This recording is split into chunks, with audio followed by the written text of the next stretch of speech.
রাসূল যুবকের হাত ছেড়ে দিলেন, কাঁপতে লাগলেন, হাউমাউ করে কাঁদতে লাগলেন। যুবক রে, একদিকে জিনা করেছো, তাও কবরের ভিতরে জিনা করেছো, মৃত মানুষের সঙ্গে জিনা করেছো, হাফেজে কোরআনের সঙ্গে জিনা করেছো, তাহাজ্জুদ ওয়ালার সঙ্গে জিনা করেছো। এতগুলো অপরাধ জমা করে তুমি আমার সামনে কেমনে দাঁড়াইছো? ও যুবক, এতগুলো অপরাধ করছো। আমার মন বলে তোমার অপরাধের কারণে কোন আযাব যদি আমার বাড়িতে চলে আসে তাহলে আমি সহ তো ধ্বংস হয়ে যাইবা। কারণ বনি ইসরাইলের এক যুবকের কারণে ৭২,০০০ বনি ইসরাইলের দোয়াকে আল্লাহ আটকায় রেখে দিয়েছিলেন, মুসার দোয়াকে পর্যন্ত আটকায় দিয়েছিলেন। এক যুবক জিনাকার হওয়ার কারণে ৭২,০০০ মানুষের দোয়াকে আল্লাহ কবুল করতে চায় না, মুসার দোয়াকেও আল্লাহ আটকায় রেখে দিয়েছিলেন। এই কথাটা আরো লম্বা, এই কথাটা অন্যদিকে চলে যায়, আমরা সেদিকে নিয়ে যেতে চাই না। ও যুবক, মুসার দোয়াকে আল্লাহ বন্ধ করে দিয়েছেন। জিনার অপরাধের কারণে যুবক ৭২,০০০ মানুষের দোয়া আটকায় রাখলেন, এক যুবকের অপরাধ। আর তুমি এতগুলো অপরাধ করে দাঁড়িয়ে আছো। যুবক রে, আমি তোমার সম্পর্কে কোনো ফয়সালা দিতে পারবো না যতক্ষণ পর্যন্ত আল্লাহর পক্ষ থেকে ওহী না আসছে, রব আমাকে তোমার ব্যাপারে কোনো ফয়সালা না দিছেন, আমি কিন্তু কোনো কথা বলতে পারবো না। এই বলে যুবক, তুমি যাও আমার বাড়িতে, আর থাইকো না। এত বড় অপরাধ হলে না জানি কি হয়ে যায়। যুবক আল্লাহর রাসূলের বাড়ি থেকেও চলে গিয়েছে, চোখের পানি ছেড়ে কান্না করে আর ডাক দিয়া বলে, আল্লাহ, রহমতের নবীর বাড়ি থেকেও বের হয়ে চলে আসলাম, আমার মতো অপরাধীর মনে হয় আর কোনো ক্ষমা হবে না। এই বলে যুবক কাঁদতে কাঁদতে কাঁদতে কাঁদতে মদিনার উঁচা পাহাড়ের উপরে উঠে গিয়েছে। শুধু কাঁদেই, কাঁদতে কাঁদতে উঁচা পাহাড়ের উপরে উঠে গিয়েছে। গভীর রজনীতে সিজদায় পড়ে কান্না করে ডাক দিয়া বলে, আল্লাহ, জানি আমি অপরাধী, গুনাহ করেছি, আমি জানি আমার চাইতে তোমার অনেক মায়ার বান্দা বান্দি আছে, কিন্তু তুমি জানো তুমি ছাড়া যে আমার আর কোনো আল্লাহ নাই। আল্লাহ বলো, অপরাধ করছি, কই যাব, কার কাছে যাব? রাসূলে পাকের দরবারে গিয়েছিলাম, তিনিও বের করে দিছে, এখন তো আমার আর যাওয়ার জায়গা নাই। এত অপরাধ নিয়ে কোথায় যাই? কে আমাকে ক্ষমা করবে? আয় আল্লাহ, দুনিয়া যত শাস্তি দিতে পারো দিয়া দাও, আখিরাতে আমি শাস্তি নিতে চাই না, কবরে আযাব পেতে চাই না, ভুল করেছি ক্ষমা পেতে চাই, জাহান্নাম থেকে বাঁচতে চাই। এইভাবে একদিন দুই দিন না, লম্বা কথা, একেবারেই সংক্ষেপ করে দিলাম। যুবক কাঁদতেছে, কাঁদতে কাঁদতে একদিন দুই দিন না, ৪০ দিন ৪০ রাত পর্যন্ত কান্দে, কামাত সেজদা থেকে মাথা উঠায় না। আল্লাহ, পাহাড়ের উপরে উঠে গিয়েছি, আর তো আমার উপরে উঠার জায়গা নাই, নচে তারও উপরে উঠে তোমার কাছে ক্ষমা চাইতাম। আল্লাহ, তুমি যদি মাফ না করো, কেউ যে আমার মাফ দিবে না। তুমি না বলছো ক্ষমা করলে তুমি বড় ভালোবাসো। ভুল তো করে ফেলেছি, আমি পবিত্র হতে চাই, স্বেচ্ছায় গুনাহ থেকে বাঁচতে চাই, জীবনে আর এই পথে যাব না, আর জিন্দেগিতে অপরাধ করব না। এইভাবে কান্না করে করে ৪০টা রাত কাটাইয়া দিয়েছে।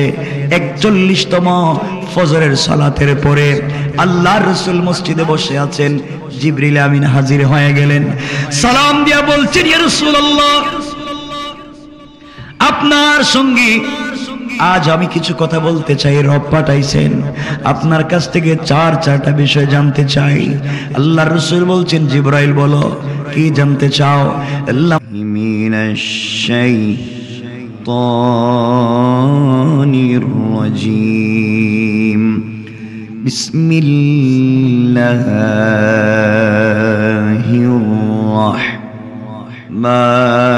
রাহমানির রহিম, ওয়ালাকাদ যারানা লিজাহান্নামা কাসীরাম মিনাল জিন্নি ওয়াল ইনস,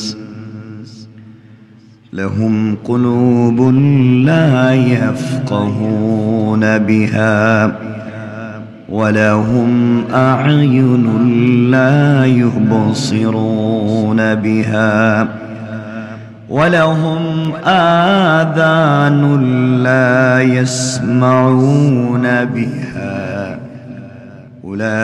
أولئك كالأنعام بل هم أضل أولئك هم الغافلون صدق الله العظيم وصدق رسوله النبي الكريم ونحن على ذلك من الشاهدين والشاكرين والحمد لله رب العالمين আমার বন্ধুগণ যারা এসেছেন যারা বসতে পেরেছেন আল্লাহ পাক যাদেরকে আসবার এবং বসবার সমূহ তৌফিক দান করেছেন সকলে বলেন তো আমাদের এই জবান দিয়েছেন কে? যারাই এসেছেন। আপনারা যদি কথা বলেন তো কিছু কথা বলা যাবে। এখানে বুজুর্গ উলামায়ে কেরাম কথা বলেছেন, অনেক বক্তৃতা করেছেন, সব তো আপনারা শুনছেন। কথা বেশি বলে কোনো উপকার হয় না। এই পৃথিবীতে একমাত্র ছোট কিতাব হচ্ছে আল কোরআন। আল্লাহ যত কিতাব নাজিল করেছিলেন রসুলদের উপরে অনেক বড় বড় ছিল। তাওরাত অনেক বড় কিতাব, সেলেটে লিখে দিয়েছিলেন, মুসা মাথায় করে নিয়ে আসছিলেন, অনেক বেশি। কোরআন ছোট। এর অর্থ হলো রাসূল পাক সহিহ হাদিসে বলেছেন, আখলিস দীনাকা ইয়াকফিকাল আমালুল কলিল। আমল যদি নির্ভেজাল হয়, অল্প আমল আপনাকে আমাকে নাজাত দিতে পারে, মুক্তি দিতে পারে। অনেক আমল আছে ভেজাল সহ, এই আমল আপনাকে আমাকে নাজাত দিয়ে জান্নাতে নিতে পারবে না। এজন্য আমরা খুব কম কথা শুনবো।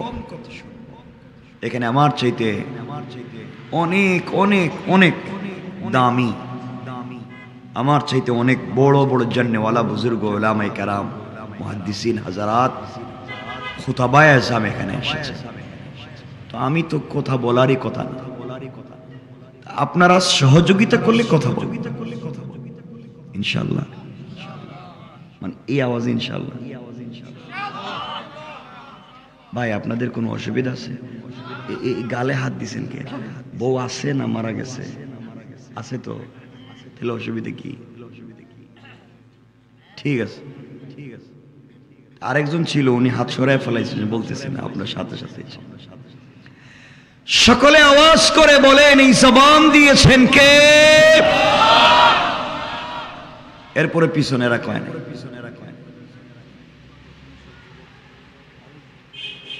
জোয়ান তো যারা, এরা তো পিছনে বসছে।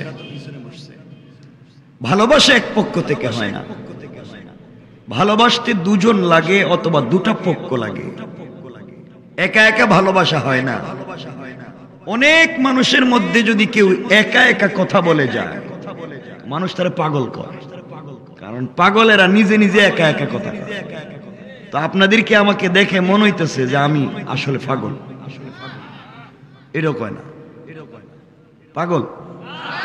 কথা বলবেন, বলেন ইনশাআল্লাহ, আরো জোরে বলেন। এই ছেলেরা পিছনে, এই যে অল্প অল্প দাড়ি, হ্যাঁ,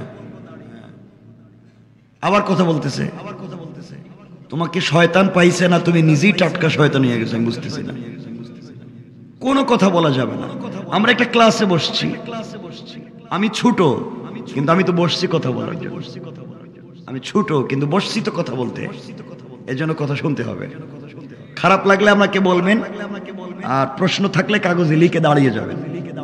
এরপরেও কথা শুনতে হবে ইনশাআল্লাহ। সবাই বলেন ইনশাআল্লাহ।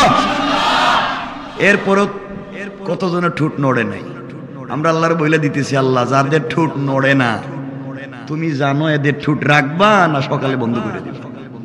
কারণ দিছো তুমি, চাইলে বন্ধ করে দিও, আমাদের আপত্তি নেই, কারণ দিয়া লাভ কি, এক কথা কয় না।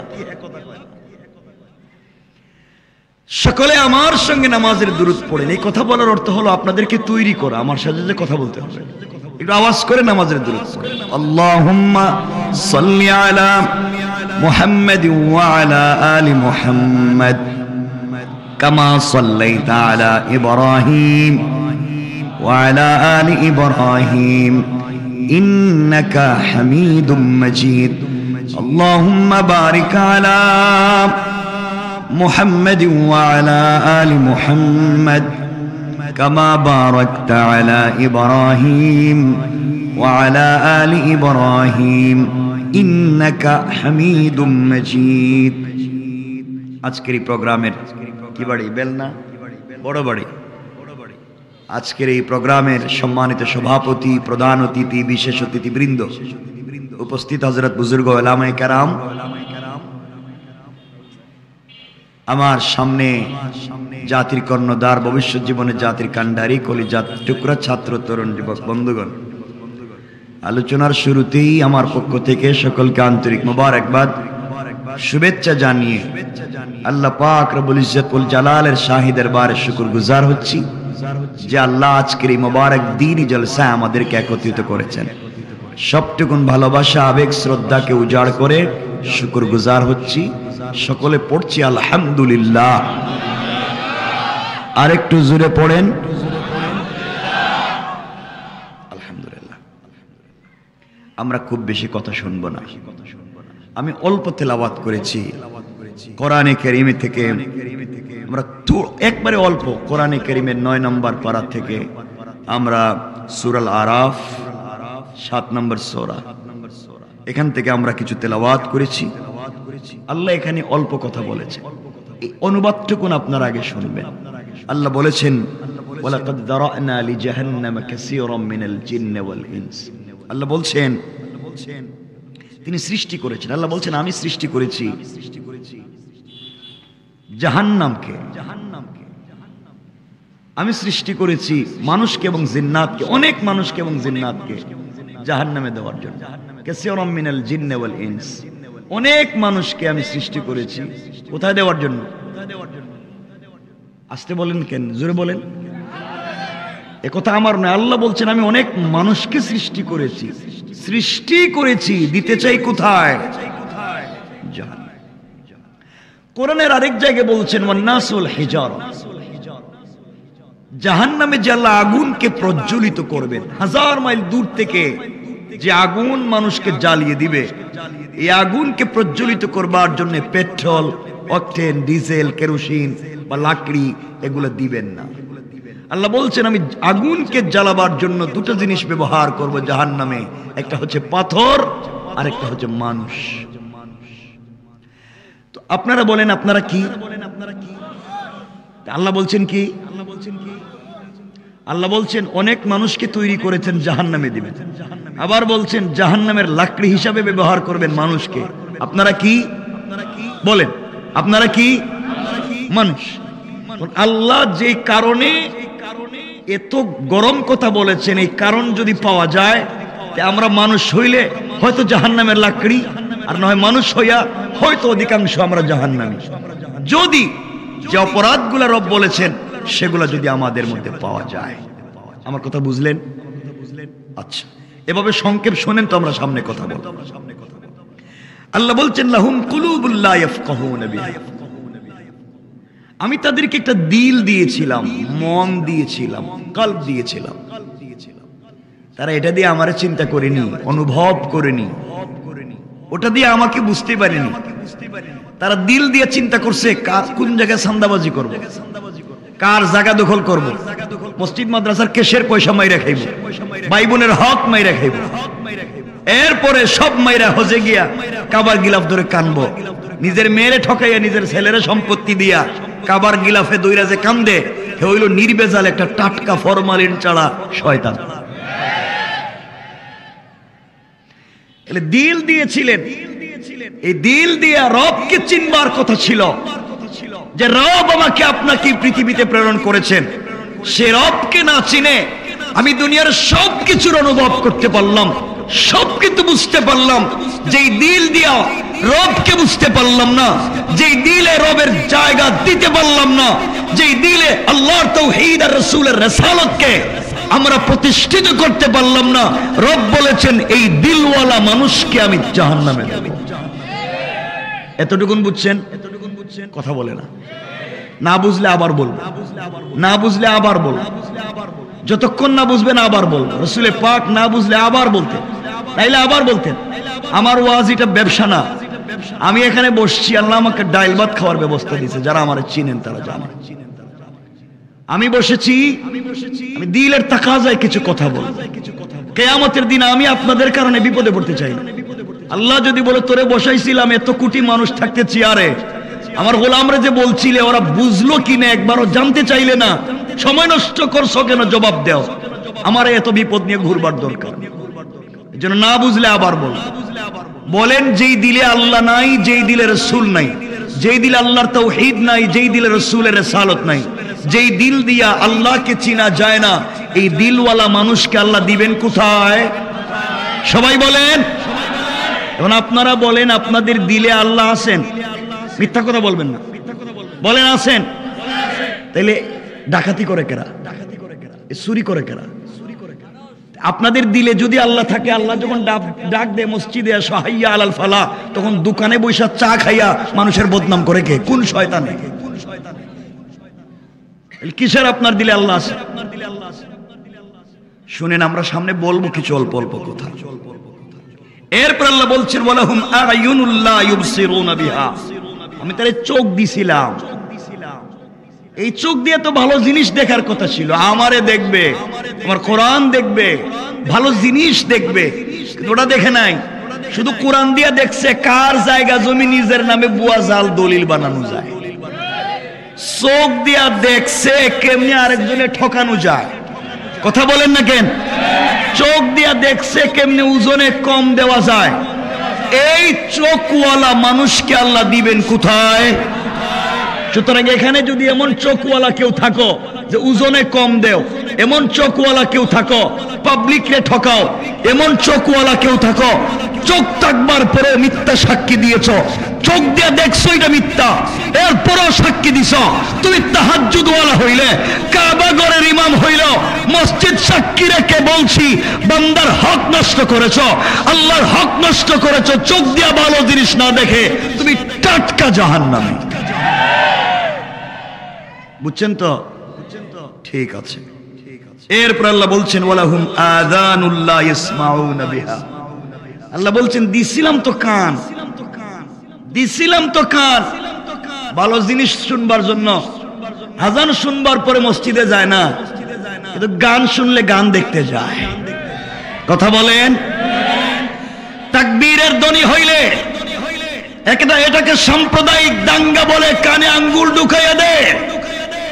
আর শয়তানের বদমাইশেরা এই সুজলা সুফলা শস্য শ্যামলা স্বচ্ছ সুব্রজ্জ্বল সোনার বাংলাদেশে উলামায়ে কেরামের দেশে যখন তাকবীরের বিরুদ্ধে আওয়াজ দেয়, তারা বিভিন্ন নাম নিয়ে বের হয়। মানে রাখবেন মুসলমানেরা, এই দেশের হিন্দু সনাতনীরা তারা যদি ইসকন হইয়া মাঠে ফিরে আসে, এই দেশের মুসলমানেরা তারা যদি এই সনাতনীরা এই ইসকনেরা এই দেশে যদি গৌর গোবিন্দের মতো আসতে চায়, এই দেশের মুসলমানেরা শাহজালালের ভূমিকায় আবার মাঠে নেমে পড়বে। ঠিক কিনা বলেন?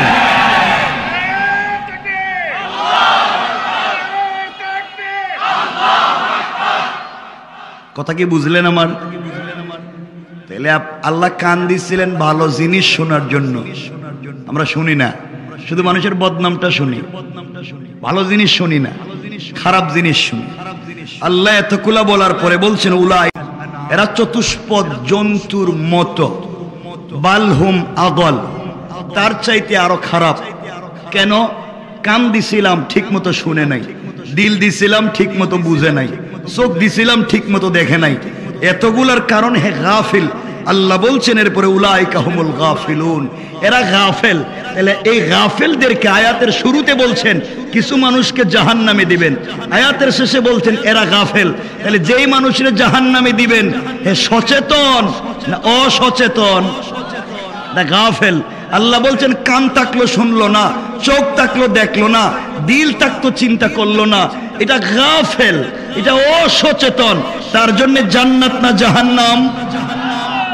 এতটুকুন বুঝছেন তো আমার কথা? বুঝছেন তো? তাহলে আসেন আমরা সামনে কিছু কথা বলি। এভাবে যদি শুনেন তাহলে আমরা সামনে কিছু কথা বলবো, রাগ করবেন না? রাগ করলে তো আর দাওয়াত দিবেন এটাই তো। জীবনে দাওয়াতের দরকারই নাই, আশারই দরকার নাই, তাও আজকে কথাগুলো শোনা লাগবে। কারণ দিলের তাকাজা হচ্ছে সমাজ বড় খারাপ হয়ে যাচ্ছে, বড় খারাপ, আর সমাজকে আমরা খারাপ বানাচ্ছি। আপনাদের কাছে আমি দুটো প্রশ্ন করতে চাই। এক নাম্বার, সচেতন এলাকার মানুষ হিসাবে আপনারা বলেন তো, আপনারা সকলে মানুষ কিনা? বলেন না, আপনারা বলেন না, একটু জোরে বলেন না। কেমনে বুঝলেন? হ্যাঁ, এতক্ষণ কিন্তু এই কথাগুলো কইছে। তার চোখ আছে, ঠিক জিনিস দেখে না, কান আছে, ভালো জিনিস শুনে না, দিল আছে, এরপরেও চিন্তা করে না। রব বলছেন এটা মানুষই না, এরা মানুষই না। এখন সত্য কথা বলেন, চোখ আছে দেখেন, কান আছে শোনেন, দিল আছে বুঝেন, সত্যি আপনারা বুঝেন? মিথ্যা আমি বলবো সামনে কথা, মিথ্যা কথা বলবেন না। আপনারা মানুষ, দেখতে তো মানুষের মতো হুবহু মনে হইতেছে, ভিতরে কি জিনিস আছে আল্লাহই তো জানে। আপনারা যারা এখানে বসে আছেন, আল্লাহর ওয়াস্তে আপনাদের কাছে, এই যে আপনারা যারা আছেন, আপনাদের কাছে আমি জানতে চাই, আপনারা সকলে মুসলমান কি না? সকলে বলেন বাবা, বলেন না, সবাই বলেন। কেমনে বুঝছেন? বুঝছেনটা গো আমরা এমন কিছু কয় না। আমি বলছি যে আপনারা মুসলমান, এটা বুঝলেন কেমন? আমি বলছি আমরা ক্লাসে বসছি, আমরা একে অপরের সাথে কথা বলবো। বলেন মুসলমান কেমনে? এগুলা বাদ দেন, সবার চোখ কান আছে, কুত্তা বিলে চোখ কান নাই?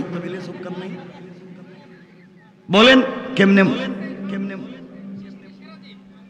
মানুষ সৃষ্টির সেরা জীব, আপনারা মানুষ নেই, এটা তো জানতে চাইতেছি।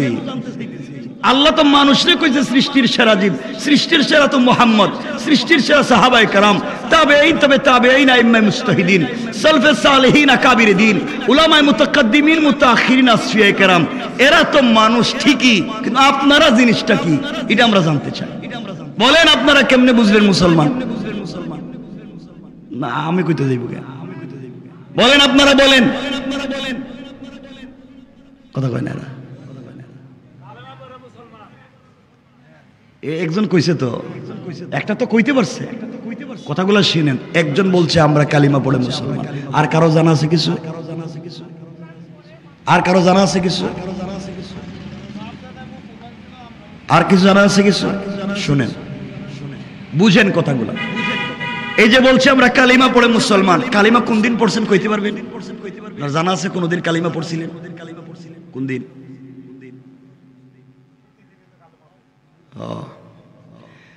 আমি আল্লাহ পাকের জাত ও সিফাতের নামে কসম করে বলছি, শুধু কালিমা জানলে, কালিমা বুঝলে, কালিমা পড়লেই মুসলমান হওয়া যায় না। যারা ইউনিভার্সিটিতে পড়েছেন অথবা ইউনিভার্সিটিতে পড়ছেন, আপনারা জানেন ইউনিভার্সিটিতে একটা সাবজেক্ট আছে ইসলামিক স্টাডিজ। এখানে মুসলমান স্টুডেন্টদের পাশাপাশি অনেক হিন্দু, বৌদ্ধ, খ্রিস্টান, ভিন্ন ধর্মের ছেলে মেয়েরাও পড়ে। পড়ে না? পড়ে না? তারা কোরআন থিসিস করে, কোরআন অ্যানালাইজ করে, কোরআন গবেষণা করে, ট্রিপল MA করে, MPhil করে, PhD ডিগ্রি নেয়। আপনাদের কাছে জানতে চাই, যারা কোরআন সুন্নাহ গবেষণা করে ডক্টরেট ডিগ্রি নিছে, তারা কম জানে না বেশি জানে? সবাই বলেন। কম পড়ছে না বেশি পড়ছে? কম বুঝছে না বেশি বুঝছে? তাই ইসলামিক স্টাডিজে পড়ে যেই হিন্দু, বৌদ্ধ, খ্রিস্টান ভাই বোন কোরআন গবেষণা করে ডক্টরেট ডিগ্রি নিল, তারা সব মুসলিম? তারা জানতো না? বলে না কথা, তারা জানতো না? তারা বুঝে নাই? তারা গবেষণা করে নাই? এরপরেও মুসলমান নয় কেন? তাদের জানবার, বুঝবার, পড়বার সাথে নাই আল্লাহর তাওহীদ আর নাই রাসূলের রিসালাত। বুঝা গেল আল্লাহর তাওহীদ এবং রাসূলের রিসালাত বিবর্জিত কোরআন সুন্নাহর গবেষণা কাউকে মুসলমান বানাতে পারে? এতটুকু বুঝছেন তো বাবা? আচ্ছা, এই যে এখানে আরেকজন ভাই কি বললো, আমরা নামাজ পড়ি। কে বললো এখানে আমরা নামাজ পড়ি, কালিমা পড়ছি, এর জন্য মুসলিম? আমি আল্লাহ পাকের জাত ও সিফাতের নামে আবারও শপথ করে বলছি, শুধু সালাত পড়লেই মুসলমান হওয়া যায় না। কারণ অনেক নামাজিকে তার নামাজি জাহান্নামে নিয়ে যাবে। রব বলেছেন ফাওয়াইলুল লিল মুসাল্লিন, অনেক নামাজিকে তার নামাজি জাহান্নামে নিয়ে যাবে। কারণ অনেক নামাজি, কেন বললাম, আমার রাসূলের পিছনে অনেকেই সালাত পড়েছে, মাঝে মাঝে ইকামত দিয়েছে, রাসূলের দস্তারখানে খাবার খেয়েছে, রাসূলের মতো দাড়িও রেখেছে, রাসূলের মতো জুব্বাও পরেছে, রাসূলের মতো পাগড়িও পরেছে, সুযোগ পাইলে রাসূলের পিছনে মাঝে মাঝে ইকামত দিয়েছে, সুযোগ পাইলে রাসূলের সঙ্গে মুআনাকাও করছে। এমনও লোক আছে তার ইন্তেকালের পরে রাসূল পাক নিজে তার জানাজায় শরীক হয়ে ইমামতি করতে চেয়েছেন, রাসূল পাক নিজে তার জুব্বা মুবারক খুলে তার কাফনের ব্যবস্থা করেছেন। আল্লাহ বলেছেন পয়গম্বর আরবি, আপনার মুসল্লি, আপনার দস্তারখানের সাথী, আপনার জুব্বা নিয়ে কবরে, ইয়া রাসূলুল্লাহ, একটা নয় 100 জুব্বা দিয়ে আপনি কাফন দিতে পারেন, একবার নয় 1,00,000 বার আপনি তার জানাজার ইমামতি করতে পারেন, আমি রব তাকে জান্নাত দিব না। কি বুঝলেন? আপনি কোন হুজুরের মুসল্লি? রাসূল পাকের মুসল্লি, রাসূলের দস্তারখানের সাথী, রাসূলের পবিত্র জুব্বা নিয়ে কবরে, রাসূল নিজে তার জানাজায় শরীক। আল্লাহ বলতেছেন লোকটা জান্নাতি না জাহান্নামী? কথা বলে না কেন? সবাই বলেন। অপরাধ, তার বাহিরের বেশভূষা ভালো ছিল, দাড়িও ছিল, জুব্বাও ছিল, নামাজও ছিল, তসবিহও ছিল, রাসূলের সঙ্গে মুআনাকাও ছিল। এই বাহিরের বেশভূষার সঙ্গে ভিতরের কোনো মিল ছিল না। ভিতরে যে বিশ্বাস লালন করত তার প্রকাশ বাহিরে ছিল না, বাহিরে যে বিশ্বাস লালন করত সেই বিশ্বাস ভিতরে ছিল না, অর্থাৎ ভিতর আর বাহির মিল ছিল না।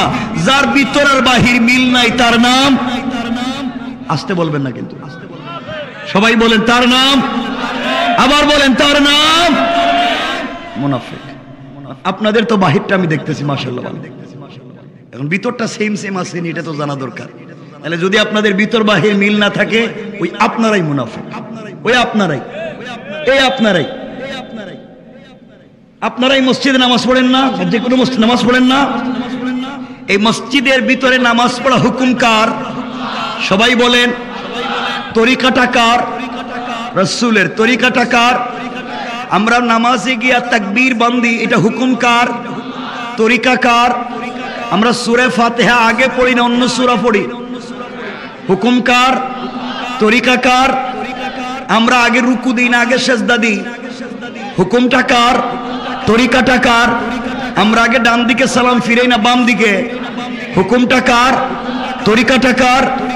আপনারা বলেন তো, ওযু থেকে নিয়ে নামাজ শেষ করা পর্যন্ত পুরা কাজে কর্মে হুকুম মানছি কার? তরিকা মানছি কার? এই আল্লাহর রাসূলের, আল্লাহর হুকুম এবং রাসূলের তরিকা ওযুতে যেভাবে আছে, নামাজে যেভাবে আছে, নামাজের বাহিরে আসেনি। কথা বলে না। সামাজিকতায় আসেনি, লেনদেনে আসেনি, ব্যবসা বাণিজ্যে আছে, বিয়ে শাদীতে আছে। আপনাদের কাছে আমি জানতে চাই, যেই মুসল্লিরা মসজিদের ভিতরে হুকুম মানলো আল্লাহর, তরিকা মানলো রাসূলের, মসজিদের ভিতরে বলছে আল্লাহ আপনি রহমান, আপনি রব্বুল আলামিন, আপনি রহমান রহিম, আপনি মালিক ইয়াউমিদ্দিন, এই জন্যই তো ইয়াকা নাবুদু, একমাত্র আপনার ইবাদত করছি, ও ইয়াকা নাস্তাইন, একমাত্র আপনার কাছেই তো সাহায্য চাই। এত কথার অর্থ হইল ইহদিনাস সিরাতাল মুস্তাকিম, একটা সিরাতে মুস্তাকিমের রাস্তায় চালাও। এইভাবে যে আমরা বললাম, সব রবের কাছে বললাম। এই মুসল্লি নামাজের ভিতরে বলছে আল্লাহ আমি না তোমার গোলাম, তোমার কাছে আত্মসমর্পণ করলাম, আমরা সকল সময় একমাত্র হুকুম মানব তোমার, একমাত্র তরিকা ফলো করব রাসূলের। এই মুসল্লি নামাজ শেষ করে মসজিদ থেকে বাইরিয়া নিজের মেয়ের গায়ে হলুদ করে। কথা বলেন। এই মুসল্লি মসজিদ থেকে বাইরিয়া ওজনে কম দেয়। কথা বলেন না কেন? এই মুসল্লি মসজিদ থেকে বাইরিয়া পুরাতন সবজি রে টাটকা বলে বাজারে বিক্রি করে। এই মুসল্লি মসজিদ থেকে বাইরিয়া 2 মাস আগের ইলিশ মাছ রে তাজা ইলিশ বলে বাজারে বিক্রি করে। কথা বলে না কেন? এই মুসল্লি মসজিদ থেকে বাইরিয়া কলম দিয়ে আরেকজনের বিরুদ্ধে মিথ্যা সাক্ষী লিখা দেয়। কথা বলে না কেন? এই মুসল্লি মসজিদ থেকে বাইরিয়া আরেকজনের জায়গা জমি আরেকজনের নামে বুয়া জাল দলিল করে দেয়। আছে না নাই? এখন আমি জানতে চাই, মুসল্লির মসজিদের কাজে আর বাহিরের কাজে মিল আছে? সবাই বলেন। যার মিল নাই তার নাম বলেন, তার নাম যেই মুসল্লির মসজিদের ইবাদত বাহিরের ইবাদতে মিল নাই, মসজিদের কালচার হুকুম আল্লাহর তরিকা রাসূলের সামাজিক কাজেগুলো করতে পারে না, সে মুনাফিক। এখন আপনারাই দেখেন খুঁজে মসজিদে যা বলছেন বাহিরে তা আসেনি। তাহলে আপনারা কি বলেন? আপনারা কি বলেন? আবার মুনাফিক ভাব ধরে তো বসে রয়েছে করে। কোরআন বলছে যে সুদের কারবার করে, কোরআন বলছে সে আল্লাহ এবং তার রাসূলের বিরুদ্ধে যুদ্ধের মতো অপরাধ করে। যে সুদের কারবার করে সে তার মায়ের সাথে জেনার মতো অপরাধ করে, যে নিজের মায়ের সাথে জেনার মতো অপরাধ করে যায়, যে আল্লাহ এবং তার রাসূলের বিরুদ্ধে যুদ্ধের মতো অপরাধ করে যায়, সে যত তাহাজ্জুদওয়ালা হোক, সে যদি কাবা ঘরের ইমাম হয়ে যায়, তার নামাজের বাহিরের কাছে মিল নাই, সে টাটকা মুনাফিক, জাহান্নামী। ঠিক কিনা বলে? এগুলো এলাকায় নাই, বলতে হবে নাই। আশেপাশে আসেনি কেউ সুদের কারবার করে? কানে কানে কন্যা কিছু দেখি না আমি। ভাব ধরে বসে রয়েছে এখানে ওলিয়া ওলিয়ার মতো। কি ভাব ধরছে, কি ভাব ধরছে দেখেন তো। সমাজ আপনারা নষ্ট করেছে। আমার কথা খারাপ পাইতেছেন? খারাপ পাইলে কি আমি তো আইতামি না কইছি। সমাজ আপনারা নষ্ট করেছেন। এখানে অনেক লোক বসা যারা এলাকার মডল, এলাকার মাতবর, এলাকার মাতব্বর, এলাকার বিচারী, পঞ্চায়েতের বড় মুরব্বী, এলাকার সর্দার, সব না, এমনও এলাকায় মুরব্বী আছে যারা পঞ্চায়েতের বিচার করতে গিয়া এক কাপ রং চা খাইয়া এদিকের বিচারকে এদিকে দিয়ে দেয়। ঠিক কিনা যারা বলেন? হাতে 500 টাকা ধরাইয়া দিলে পুরা বিচার শুদ্ধা খায়া ফেলে। আছে না নাই? আপনারা শয়তান ছিলেন না, শয়তান আপনারা ছিলেন। শয়তান মারার জন্য মক্কায় যায়, 8 লাখ 10 লাখ খরচ করে হজে গিয়া মক্কায় জামারাতে শয়তানরে কঙ্কর মারে, শয়তানরে পাথর মারে, আর শয়তান বসে রয়েছে এলাকায়। কথা বলেন? এই যে এরা সমাজের উদ্যোগে একটা প্রোগ্রাম করাইছে, এখানে হয়তো অনেক আছেন মসজিদের মুতাওয়াল্লি, সভাপতি, সেক্রেটারি। 2 হাত জোড় করে বলছি, বাবা আমি কাউকে চিনিও না, আমি আমার কথা বলছি। আমি আবারও বলছি, সমাজ নষ্ট, পরিবার নষ্ট, রাষ্ট্র নষ্ট, আল্লাহর ঘর মসজিদ পর্যন্ত নষ্ট করে দিচ্ছি। আমরা ভাবভঙ্গি ধরে দেখতে ভালো মানুষের মতো। আপনারা খবর নেন, বৃহত্তর কেরানীগঞ্জে ম্যাক্সিমাম মসজিদের সভাপতি সুদখোর, ক্যাশিয়ার ঘুষখোর, সেক্রেটারি দুর্নীতিবাজ, চাঁদাবাজ, বদমাইশ, ফেন্সিডিল ব্যবসায়ী, ইয়াবা ব্যবসায়ী, ইয়াতিমের জায়গা দখল করে, বিধবার বাড়ি দখল করে, গরিবের রাস্তাঘাট দখল করে, সম্পত্তি মাইরা খায়, শেষ বয়সে মসজিদ মাদ্রাসার দায়িত্বশীল হয়ে যায়। নাই? শয়তান মক্কায় না এলাকায়? পাথর ওখানে মারতে গেছে কে রে?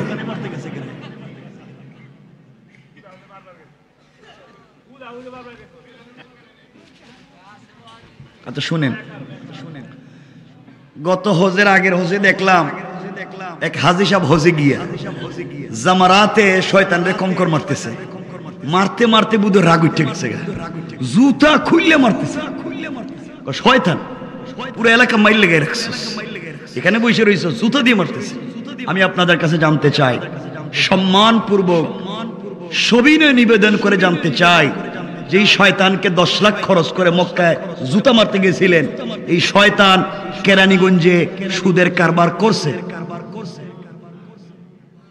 কোন আইছিল এখানে করছে? যে শয়তানরে ওখানে জুতা মারতে গেছিলেন, এই শয়তান কেরানীগঞ্জের কোনে মেরে নিয়ে পার্কে গেছে? কথা বলেন? এই শয়তানরে জুতা মারতে গেছিলেন, এই শয়তান মসজিদের কেশের পয়সা মাইরে খেয়েছে? যে শয়তানটা এখানে জুতা মারতে গেছিলেন, হে কোনদিন গ্রামের বিচার করতে 500 টাকা খাইছে? কথা বলেন?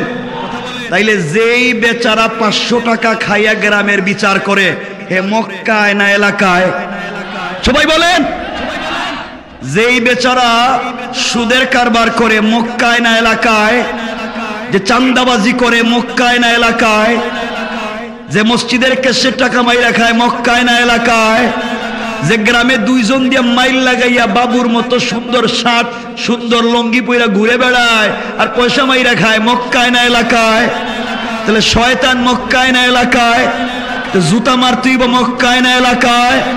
সুতরাং এই এলাকায় যারা সুদের কারবার করো, এই এলাকায় যারা ঘুষ খাও, এই এলাকায় যারা মাদক ফেন্সিডিল ইয়াবার কারবার করো, এই এলাকায় যারা জায়গা জমি দখল করো, আমার আওয়াজ কান পর্যন্ত গেলে কান খাড়া করে শোনো। যদি এগুলা করতে থাকো ভালো হয়ে যাও, নচেত সমাজের যুবকেরা জুতা পেটা করে বের করে দিবে। ঠিক কিনা বলে? এই জন্য আজকের ওয়াজের মূল প্রতিপাদ্য হলো ভালো হয়ে যাও। পুরা ওয়াজের একটা শব্দ মনে রাখবার জন্য, পুরা ওয়াজের মৌলিক শব্দ একটা, প্রতিপাদ্য, ভালো হয়ে যাও। কি হয়ে যাও? আসতে বলেন কেন? কি হয়ে যাও? ভালো হয়ে যাও। সুতরাং এই এলাকায় যারা সুদের কারবার করো ভালো হয়ে যাও, যারা ঘুষের কারবার করো ভালো হয়ে যাও, যারা মাদকের কারবার করো ভালো হয়ে যাও, যারা মসজিদ মাদ্রাসার কেশের পয়সা মাইরা খাও ভালো হয়ে যাও। যুবকেরা বলো তো কি হয়ে যাও? এই তো শিখে ফেলছেন ওয়াজ। আগামীকালকে সকালে ঘুম থেকে উঠা যদি দেখেন রাস্তা দিয়ে কোনো মুরব্বী হাঁটতেছে, পাবলিকরে মাইরা খায়, সুদের কারবার করে, সান্দাবাজি করে, দেখেন পিছনে গিয়ে সালাম দিয়ে বলবেন, সালাম আঙ্কেল, ভালো হইয়া যাও। ঘটনা কি দাঁড়িয়ে এতে জীবনে কইতো না, বলে ভালো হইয়া যাও। কালকের ওয়াজ থেকে আজকে শুরু করলাম, ভালো হইয়া যাও। কি হইয়া যাও? এই কথাটা তো মনে রাখতে পারবেন। আল্লাহ আমাদের হিফাজত করে, বলেন না আমিন। কত কথা যে ভিতরে জমা, সব তো আর বলতে পারবো না। 10:42 হয়ে গেছে এখন। তো এই যে সমাজের নোংরামি, এই নোংরামি থেকে আমাদের বাঁচার দরকার আছে না নাই? যুবক তোদেরকে বলছি, ভাই আমি তোদের মতো এক জওয়ান, তোমরা কত নেতার পিছনে আর মিছিল দিবা? তোদের নেতারা কোন নেতা তো তোদেরকে ফালাইয়া ঘর বাড়ি রাইকা এখন খুদাইকে ভাইগা পলায়ন করছে, খুঁজে পাওয়া যায় না। তোমরা নেতার পিছনে মিছিল দিও না, নেতার সন্তানেরা বিদেশে পড়ে আর তোদেরকে গুলির সামনে ফেলে দেয়। ওই সমস্ত নেতাদের মুখে জুতা ছড়ার কিচ্ছু না হয়। যার যুবকদের হাতে শিক্ষার বদলে, যুবকদের হাতে কলম আর খাতার বদলে মাদক আর ফেন্সিডিল ধরিয়ে দিয়েছে, এই যুবকদের জীবন ধ্বংস করে দিয়েছে। আর যুবকদের জীবন ধ্বংস করে তার উপর দিয়া যারা রাজনীতি করতে চায়, আমি আবারও বলে দিচ্ছি, যারা এই সমাজের যুবকদেরকে ধ্বংস করে, সমাজ নষ্ট করে, চাঁদাবাজি করে রাজনীতি করতে চায়, এদের জন্মের কোন অরিজিনাল পরিচয় নাই। ঠিক কিনা বলেন? সব বলে যেতে আমার কথা আমি জানি কষ্ট পাইতেছে, পাইলেন? একটু হাত তুলে দেখান তো দেখি কারা কারা কষ্ট পাইছেন। ওরে আল্লাহ রে, অনেকেই পায়া ফেলাইছে, অনেকে কষ্ট পাইলেছে।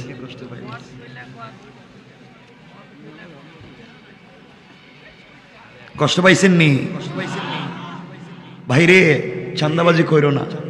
এই দেখো জুলাই আগস্টের বিপ্লবের পর, আমি কথাগুলো বলি না, দরকার নেই, আমার সাবজেক্টে পড়ে না। বিপ্লবের পরে কত মানুষের আগে কোটি টাকার বাড়ি ছিল, কোটি টাকার গাড়ি ছিল, সব আগের জায়গায় আছে। হ্যাঁ, বাড়িঘর ফালাই এখন বন জঙ্গলে থাকে। কথা বলেন না কেন? তুমিও হেই কাম করবা, তুমিও ঘর বাড়ি ফেলে বন জঙ্গলে থাকবা। ঠিক কিনা? তাহলে এই জন্যই বলছি ভালো হয়ে যাও, এর জন্যই ওয়াজ ভালো হয়ে যাও। আল্লাহ হেফাজত করে, বলে না আমি। এত কথা বললাম, যদি কিছু না বুঝে, যদি কিছুটা বুঝে, বুঝতে পারছেন সমাজের অবস্থা। এই যে এখানে আরো কিছু মুরব্বী আছেন, রাগ করেন না বাবা, রাগ করছেন নি? যারা ওলিয়া উলিয়ার মতো বসে রয়েছে, কি সুন্দর টাটকা সাদা সাদা দাড়ি দেখতেছে। আল্লাহ, কি ভালো মানুষ, কি ভালো মানুষ। এখন পর্যন্ত নিজের বউর মোহরের টাকা পর্যন্ত দেয় নাই, অথচ বিবাহ হচ্ছে একটা চুক্তির নাম। আরে আন নিকাহ ইয়ানাকিদু বিল ইজাব, খুলেন হিদায়া, খুলেন জামে সগীর, প্রথমেই লেখা খালা ওয়া ইয়ানাকিদু নিকাহ বিলফজাইন ইউআব্বারু বিআহাদিহিমা আনিল মাজি ওয়া বিল আখারি আনিল মুস্তাকবিল ফায়াকুলু যাওইজনি ফায়াকুলু যাওয়াজতুকে। এটাই ইবারত। বিবাহ তো দুটা শব্দের মাধ্যমে সংগঠিত হয়, এটা একটা চুক্তি। আর চুক্তির সময় লেখা ছিল এত টাকা মোহর। বলেন বলেন, রব বলেছেন ইলা আজালিম মুসাম্মান ফাকতুবুহু ওয়ালিয়াকতুব বাইনাকুম কাতিবুন বিল আদাল। তোমরা যদি লেনদেন করো সাক্ষী রেখে সময় নির্ধারণ করো। আপনি লেনদেন করছিলেন, এখানে মুআজ্জল লেখা ছিল, সব ঠিকই ছিল, কিন্তু এখনো বুড়ো হয়ে গেছেন, বউ টাকা দিতেছেন না। কথা কয় না কেন? বউরিটা পাওনি না, আবার কোন মোহরের টাকা এটা বউর পাওনা না, এটা দেন না কেন? দেন না কেন? বাচ্চা তো মোটামুটি 1-2 দর্জন নিয়ে নিছেন, বউর এখনো টাকা পয়সা দেন না, তো মরলে কি জবাব দিবেন? নামাজ রোজার মতো ফরজ মোহরের টাকা এটা দেন না কেন? কিছু কয় না। হ্যাঁ কি মাফ ছায়া নিছে না দিয়ে দিছে কইলো? বুঝলাম ছায়া নিছে। ফুলসজ্জা রাত্রে ছেলেরা ঘরে ঢুকে না, দরজায় গিয়া বউ কয় কে? আমি তো বল্টু। কত ঘরে আসো না কেন? পকেটে তো কিছুই নাই। কথা আসো, মাফ করে দিছি। এখন হে গুন্ডার মতো যায়, কি পাওয়ার তার? বউ মাফ করে দিছে। তো মাপ পাইছেন এমন আল্লাহর ওলি কেউ আছেন নিজে? আমার বউ হুজুর আমার মাফ করে দিছে, আছেন নি কেউ? থাকলে হাত তুলেন না। আরে ভালো কথা তো, আপনার বউ আপনার মাফ করে দিছে, এটা খারাপ কিছু? আমরা দোয়া করে দিলাম, তুলেন হাত। কে মাফ পাইছেন দেখি? একজন আপনারে দিছে মাফ করে। বউ আছে তো? বাবা আজকে রাত্রে যদি তালাক দেন, কি মনে করেন কালকে মোহর দেওয়া লাগবে নি? লাগবে নি? এরকম না দিলে কিন্তু এই বুড়া বয়সেও যৌতুকের মামলা দিব। তাহলে আমারে বলেন, তাইলে মোহর মাফ হইছে? মাফ হয় নাই, ওটা মাফের সিস্টেম নাই। মাফ মিলেই লিখতে হবে, দুনিয়ায় বাঁচলে না আখেরাতেও বাঁচলে। কি এর মুখের মাফ? ও তো মাফ করে দিছে 100 দিন কয়, তালাক দিলে আবার দেওয়া লাগে, তাহলে মাফ হইলো কেন? এ তো শয়তানি করলো। কথা বলেন না কেন? দিয়া দিয়েন পয়সা, বউর পয়সাটা দিয়ে দিয়ে। ওয়াজ এই লাইনে করতে চাইতেছিলাম কিন্তু করবো না, দিবেন তো ইনশাআল্লাহ? এখানে আরো কিছু আল্লাহর ওলি আছে, সম্পত্তি বন্টন করতে নিজের ছেলেদেরকে ভাগ ভাগ করে দিছে, এটা তোমার, এটা তোমার, এটা তোমার। আর মেয়েরে কয় আম্মা তোর জন্য আব্বার একবার বুক ভরা ভালোবাসা আর দিল খোলা দোয়া আছে। আল্লাহ কয় ও শয়তান, তোর দোয়া কবুল করতো কেডা? কথা বলেন না কেন? তুই নিজের মেয়েরে ঠকাইয়া হক মারবে, তোর দোয়া কবুল করতো কে? কথা বলেন না কেন? মনে রাখবেন, পিতার সম্পত্তিতে ছেলে যেখানেই পাবে, মেয়ে সেখানেই পাবে। হয়তো অংশে কম পাবে, কিন্তু সে পাবেই। আপনি ছেলেকে দিলে আপনি মেয়েকেও দিতে হবে। বাবার বাড়িতে ছেলের যেভাবে হক আছে, মেয়ের হক আছে। যারা মায়ের, যারা বোনের সম্পত্তি দেয় না, যারা মেয়ের সম্পত্তি দেয় না, যারা ভাগিনীদের সম্পত্তি দেয় না, এরা তাহাজ্জুদ গুজার হইলেও শয়তান। ঠিক কিনা জোরে বলেন? এলাকায় খবর একটা উড়াইয়া দিছে, নানার বাড়ি থেকে সম্পদ আনলে নাকি কিতে একটা হইয়া যায় না, কিতে একটা কয় না, মানে এটা আনা যায় না নাকি ধ্বংস হয়ে যায়। চিন্তা করেন, শয়তান মনে মনে হাসে, কয় আল্লাহ এটা সাইডা দিছি মার্কেটে, খুব ভালোই কাজ হইতেছে। আল্লাহ কয় হিসাব করে কোরআনে আমি আয়াত নাজিল করে ভাগ ভাগ করে দিলাম আমি, আর হেরা দেখে উল্টা পাল্টা করে। আল্লাহ হেফাজত করে, বলে না আমি। এত কথা বলার অর্থ হইল আমাদের কি হওয়া লাগবে? সবাই বলেন, এই ভালো হওয়ার দিকে আমরা চলে যাচ্ছি খুব সংক্ষেপ। ভালো হতে গেলে কোরআনের গুণ লাগবে কমপক্ষে 4টা। এটা বলে আমরা মূল আলোচনাকে সংক্ষেপ করব। ভালো হতে গেলে কয়টা লাগবে? আবার বলেন। আমার মুসলমান বন্ধুগণ, গভীর মনোযোগ। আল্লাহ রাব্বুল ইজ্জত ওয়াল জালাল আখিরি জামানার পয়গম্বর সরকারে কায়নাত, দো জাহানের সরদার নবী রহমত জনাবে মুহাম্মদ রাসূলুল্লাহ সাল্লাল্লাহু আলাইহি ওয়াসাল্লাম কে জানিয়ে দিয়েছেন আল্লাহ তাআলা, ও পয়গম্বরে আরবি হাবিবুল্লাহ, দুনিয়ার জমিনে যারা আমি আল্লাহর গোলাম দাবি করবে, আমি আল্লাহর কাছে আমার গোলাম বলে স্বীকার করবে, আল্লাহর গোলামের গুণ কি, কোয়ালিটি কি, কন্ডিশন কি, আমরা ছোট ছোট করে বলে মূল কথার দিকে চলে যাই। আল্লাহ রাব্বুল ইজ্জত ওয়াল জালাল বলছেন, ওয়া ইবাদুর মানিল্লাযীনা ইয়ামশুনা আলাল আরদি হাওনা। আল্লাহ রাব্বুল ইজ্জত ওয়াল জালাল বলছেন, মুসলমানেরা, এই দুনিয়ার জমিনে যারা আমি আল্লাহর গোলাম দাবি করবে, আশিক রাসূল দাবি করবে, আল্লাহর গোলামের এক নম্বর গুণ হলো আমার গোলাম দুনিয়ার জমিনে কোনোদিন অহংকার করতে পারে না। কি করতে পারে না? সবাই বলেন কি? আল্লাহ আপনাকে টাকার মালিক বানিয়েছে, মিল বানিয়েছে, শিল্পের মালিক বানিয়েছে, গাড়ি বাড়ির মালিক বানিয়েছে, সম্পদের মালিক বানিয়েছে। আপনি যদি দুনিয়ার জমিনে চলার পথে সম্পদের কারণে দুনিয়ার জমিনে অহংকার করে বসেন, আমার আল্লাহ চাইলে 10 তলা থেকে থাবড়াইয়া গাছতলায় নামাইয়া দিতে আমার আল্লাহ এক মুহূর্ত দেরি হবে না। আর আপনি যদি অহংকার ছেড়ে দিতে পারেন, নিজেকে মাটির সঙ্গে মিশাইয়া দিতে পারেন, আমার আল্লাহ চাইলে কোন মানুষকে গাছতলা থেকে, বাঁশতলা থেকে কান ধরে 10 তলার মালিক বানাইয়া দিতে আমার আল্লাহর 1 মিনিটও দেরি হবে না। কোন ঠিক কিনা? আল্লাহ পারবেন? এখানে চা আছে বা গরম পানি? আল্লাহ পারবেন? কথা বলেন না পারবেন? এই জন্য অহংকার করা যাবে? আবার বলেন যাবে? আপনারা করেননি না, আপনারা তো ফেরেশতা, আপনারা তো ওলিয়া উলিয়া পর্যায়ে পৌঁছে গেছেন, আপনারা তো এই কাজগুলো করেন না। দেখবেন এলাকায় আগে বেচারার টাকা পয়সা ছিল না, ভাঙ্গা ঘর, একটা ভাঙ্গা ঝুপড়ি করে থাকতো, এখন তার পয়সার মালিক হয়ে গেছে, কোটি কোটি টাকা। এখন দেখবেন টাকার গরমে এলাকার সাধারণ পাবলিককেও ঠিক মতো চিনে না। কথা বলেন না কেন? এগুলো আছে না নাই? এই জন্য অহংকার করা যাবে না। আল্লাহ আমাদের হেফাজত করুক, বলেন আমিন। মনোযোগ দিয়ে শুনে সংক্ষেপ করে বলে যাই। এখন এখানে যদি বলি অহংকার করলে হবে কি, অহংকার ছেড়ে দিলে লাভ কি, লম্বা হয়ে যাবে, আমরা ওদিকে যাচ্ছি না। শুধু বললাম অহংকার করা যাবে, আবার বলেন যাবে। আল্লাহর গোলামের 2 নম্বর গুণ আল্লাহ বললেন, وَإِذَا خَاطَبَهُمُ الْجَاهِلُونَ قَالُوا سَلَامًا।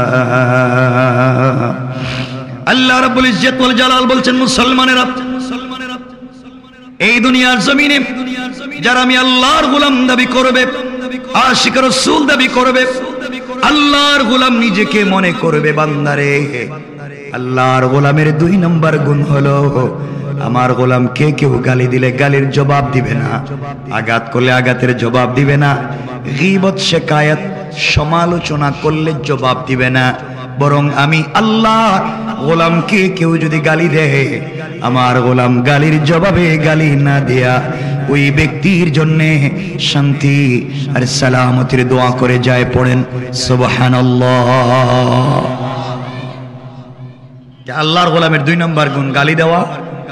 একটু বলেন না, গালি দেওয়া আপনারা দেননি? কিছু হইলে বাইরে আয়, দেখি তুই কার বাপ।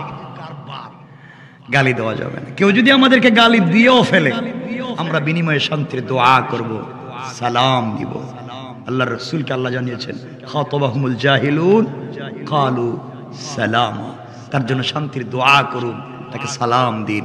তাহলে আমাদেরকে কেউ গালি দিলে আমরা কি দিব? বলেন না জওয়ানেরা, বলো কি দিব? আপনারা সালাম দেননি? একটু টেস্ট করে দেখি, একটু, বেশি বলতে পারবো না, একটু। পরিবারে যাই, শামাইলে তিরমিজি, আমাদের কলিজার টুকরা মা আম্মা জান আয়েশা সিদ্দিকা রাদিয়াল্লাহু তাআলা আনহা বলে, আমি যখন দেখতাম আমার প্রিয়তম স্বামী সরকারে কায়নাত আকায়ে নামদার রাসূল পাক সাল্লাল্লাহু আলাইহি ওয়াসাল্লাম ঘরে আসতেছেন, আম্মা জান বলেন আমি ঘরের কর্নারে ঘরের চিপায় দাঁড়িয়ে থাকতাম, পর্দার আড়ালে দাঁড়িয়ে থাকতাম, স্বামী যেন আমাকে দেখতে না পান।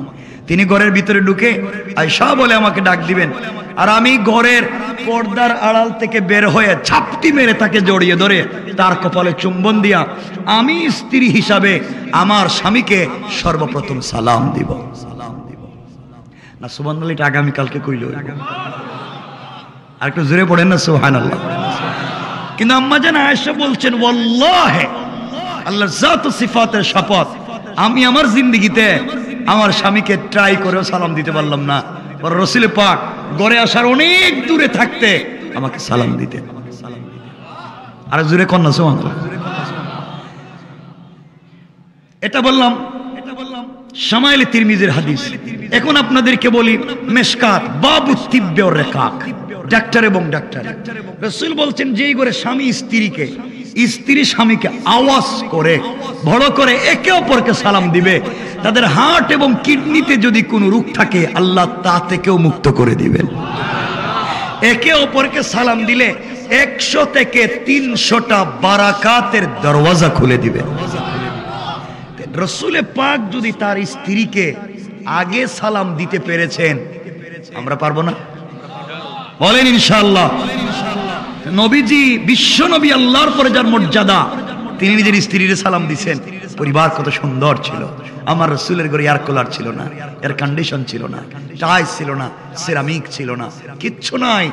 আমার রাসূলের ঘরটা ছিল প্রেম, মুহাব্বত আর ভালোবাসায় ভরা। আল্লাহু আকবার। আর আমাদের ঘরে আজ সব আছে, দুনিয়ার এমন কোন আসবাব নাই যেটা নাই, কিন্তু মুহাব্বত আর ভালোবাসার লেশও নাই। ঠিক কিনা আমার বন্ধুগণ? এই জন্য আল্লাহ রাসূল যদি তার স্ত্রীকে সালাম দিতে পেরেছেন, আমরা পারবো না ইনশাআল্লাহ? আপনারা দেননি প্রতিদিন। এই যে একজন পাইছে ভালোবাসা, আর কেউ আসেননি সালাম দেন? আমাদেরকে দেয় না। মুরব্বী বাবারা সালাম দিবেন তো? মুরব্বীরা চিন্তা করতেছে, হুজুর কোন কি 70 বছর গেছে গা, বউরে সালাম দিলাম না, আজকে যদি সালাম দিই বউ কইব বুড়া কোন কাম গড়াইছে বাইরে, আর আমার সালাম দিয়ে ভাব মারতেছে। যাই বলুক, আপনি একটা সালাম দিবেন কোন ইনশাআল্লাহ? আজকেই বেলনা বড় বড় ওয়াজ থেকে গিয়া ঘরের দরজায় দাঁড়াইয়া বলবেন, স্ত্রী আসসালামু আলাইকুম ওয়া রাহমাতুল্লাহ। বউ কই, বৌমা এই বুড়ারে আজকে কোন বুতে ধরলো? আপনি বলবেন কোন বুতে ধরে নাই, হুজুর এই মাত্র ওয়াজ করছি আর আমি সুন্নত আদায় করছি। বলেন না ইনশাআল্লাহ? সবাই বলেন না ইনশাআল্লাহ? সালাম দিয়ে ঘরকে যদি সুন্দর করতে চান, আমাদের ঘর থেকে আজকে শাহজালাল, শাহপরান, জুনাইদ বাগদাদি, আব্দুল কাদের জিলানী, মুঈনুদ্দিন চিশতি, এমন আল্লাহর ওলিরা আমাদের মায়েদের ঘর থেকে জন্ম নেয় না। এখন আমাদের মায়েদের ঘর থেকে জন্ম নেয় চোর, ডাকাত, রাস্তায় দাঁড়ায় দাঁড়ায় চুরি করে, ডাকাতি করে, এই সমস্ত সন্তানেরা জন্ম নেয়। এর কারণ হলো স্বামী স্ত্রী সম্পর্ক নাই। এই জন্য পরিবারে সুন্দর সম্পর্ক করেন। মাঝে মাঝে ঘরে গেলে নিজের বউরে, মানে নিজের স্ত্রীরে মাঝে মাঝে মুখে উঠাইয়া ভালোবাসা খাওয়াইয়া দিয়ে, কিচ্ছু কয় না এরা। তুমি কিতা বাবা একা বিয়া করছো নি? এরা কিতা সব বিয়া ছাড়া না কিতা? তুমি একা দেই কইতেছ? আমি তো বুঝছি, তো শুনছি, আমি তো সবাইরে কইতেছি, মাঝে মাঝে খাওয়াইবেন তো, হেরার ইনশাআল্লাহ কয় না। কারণ এই জোয়ানেরা তো খারাপ, এরা তো নিজের বউরে খাওয়াইতে পারে না, এরা মুখে উঠে ভালোবেসে খাওয়াইতে পারে ওই পাশের বাড়ির ভাবিরে। ঠিক কিনা? এটা ঠিক হয়েছে কেডা রে? ভালো ওয়াজ করছি, ঠিক কয় না, এটারে ঠিক মাইরে দিতেছে। স্ত্রীকে মাঝে মাঝে খাওয়াইয়েন, মোহাব্বত তৈরি করে দিবেন কে? আমার রাসূলের ঘরে স্বামী স্ত্রী দুইজন, আয়েশা রাসূলের পাক, এক বালিশ, এক প্লেট, এক কম্বল, এক গ্লাস। কি ভালোবাসা! এক গ্লাসে দুইজন পান করছেন, এক প্লেটে দুইজন খাইছেন, এক বালিশে দুইজন ঘুমাইছেন। কি ভালোবাসা ছিল! আল্লাহ এই করে জিবরিল আমিনকে পাঠিয়ে দিছে। আর আমাদের স্বামী স্ত্রী কি দামি ফ্ল্যাটে একই বিছানায় থাকে, একই খাটে থাকে, একজন পূর্ব দিকে মুখ দিয়া ঘুমায়, একজন পশ্চিম দিকে মুখ দিয়ে ঘুমায়, আর মধ্যখানে ব্যারিকেড দিয়ে কুল বালিশ দিয়া। কথা বলেন না কেন? কয়টা ইউক্রেন, এটা রাশিয়া, এটা বর্ডার ক্রস করা যাবে না। তাহলে এই পরিবারে শান্তির কোন আশা করা যায়? এভাবে চাই না। আমার মনে হয় আপনাদেরকে কষ্ট দিতেছি আমি, অসুবিধা হচ্ছে? আমার বন্ধুগণ, পরিবারকে সুন্দর করতে হবে, আল্লাহ কবুল করুক, বলেন আমিন। সংক্ষেপ করে দিলাম। 3 নম্বর গুণ, আল্লাহর গোলামের 3 নম্বর গুণ আল্লাহ বললেন, والذين يبيتون لربهم سجدا وقياما। আল্লাহ রাব্বুল ইজ্জত ওয়াল জালাল বলছেন, মুসলমানেরা, এই দুনিয়ার জমিনে যারা আমি আল্লাহর গোলাম দাবি করবে, আশিক রাসূল দাবি করবে, আমি আল্লাহর গোলাম নিজেকে মনে করবে, বান্দারে আল্লাহর গোলামের 3 নাম্বার গুণ হলো, আমার গোলাম বিপদে পড়ে গেলে রুকু করবে আমার পায়ে, সেজদা করবে আমার পায়ে, সেজদা আমার জন্য, রুকু আমার জন্য। সুতরাং আজকালকে যারা আল্লাহর পা ছাড়া পীরের পায়ে সেজদা করে, মাজারে মাজারে সেজদা করে, কসম রব্বে পাকের জাতের, তারা পূর্ণাঙ্গ আল্লাহর গোলাম হতে পারে না। ঠিক কিনা বলেন? আমরা সেজদা দিব কার কদমে? 1 নম্বর অহংকার করা যাবে, 2 নম্বর গালি দেওয়া যাবে, 3 নম্বর রুকু সেজদা কার পায়ে, 4 নম্বর যেখান থেকে আমরা আলোচনা সূত্র নিব।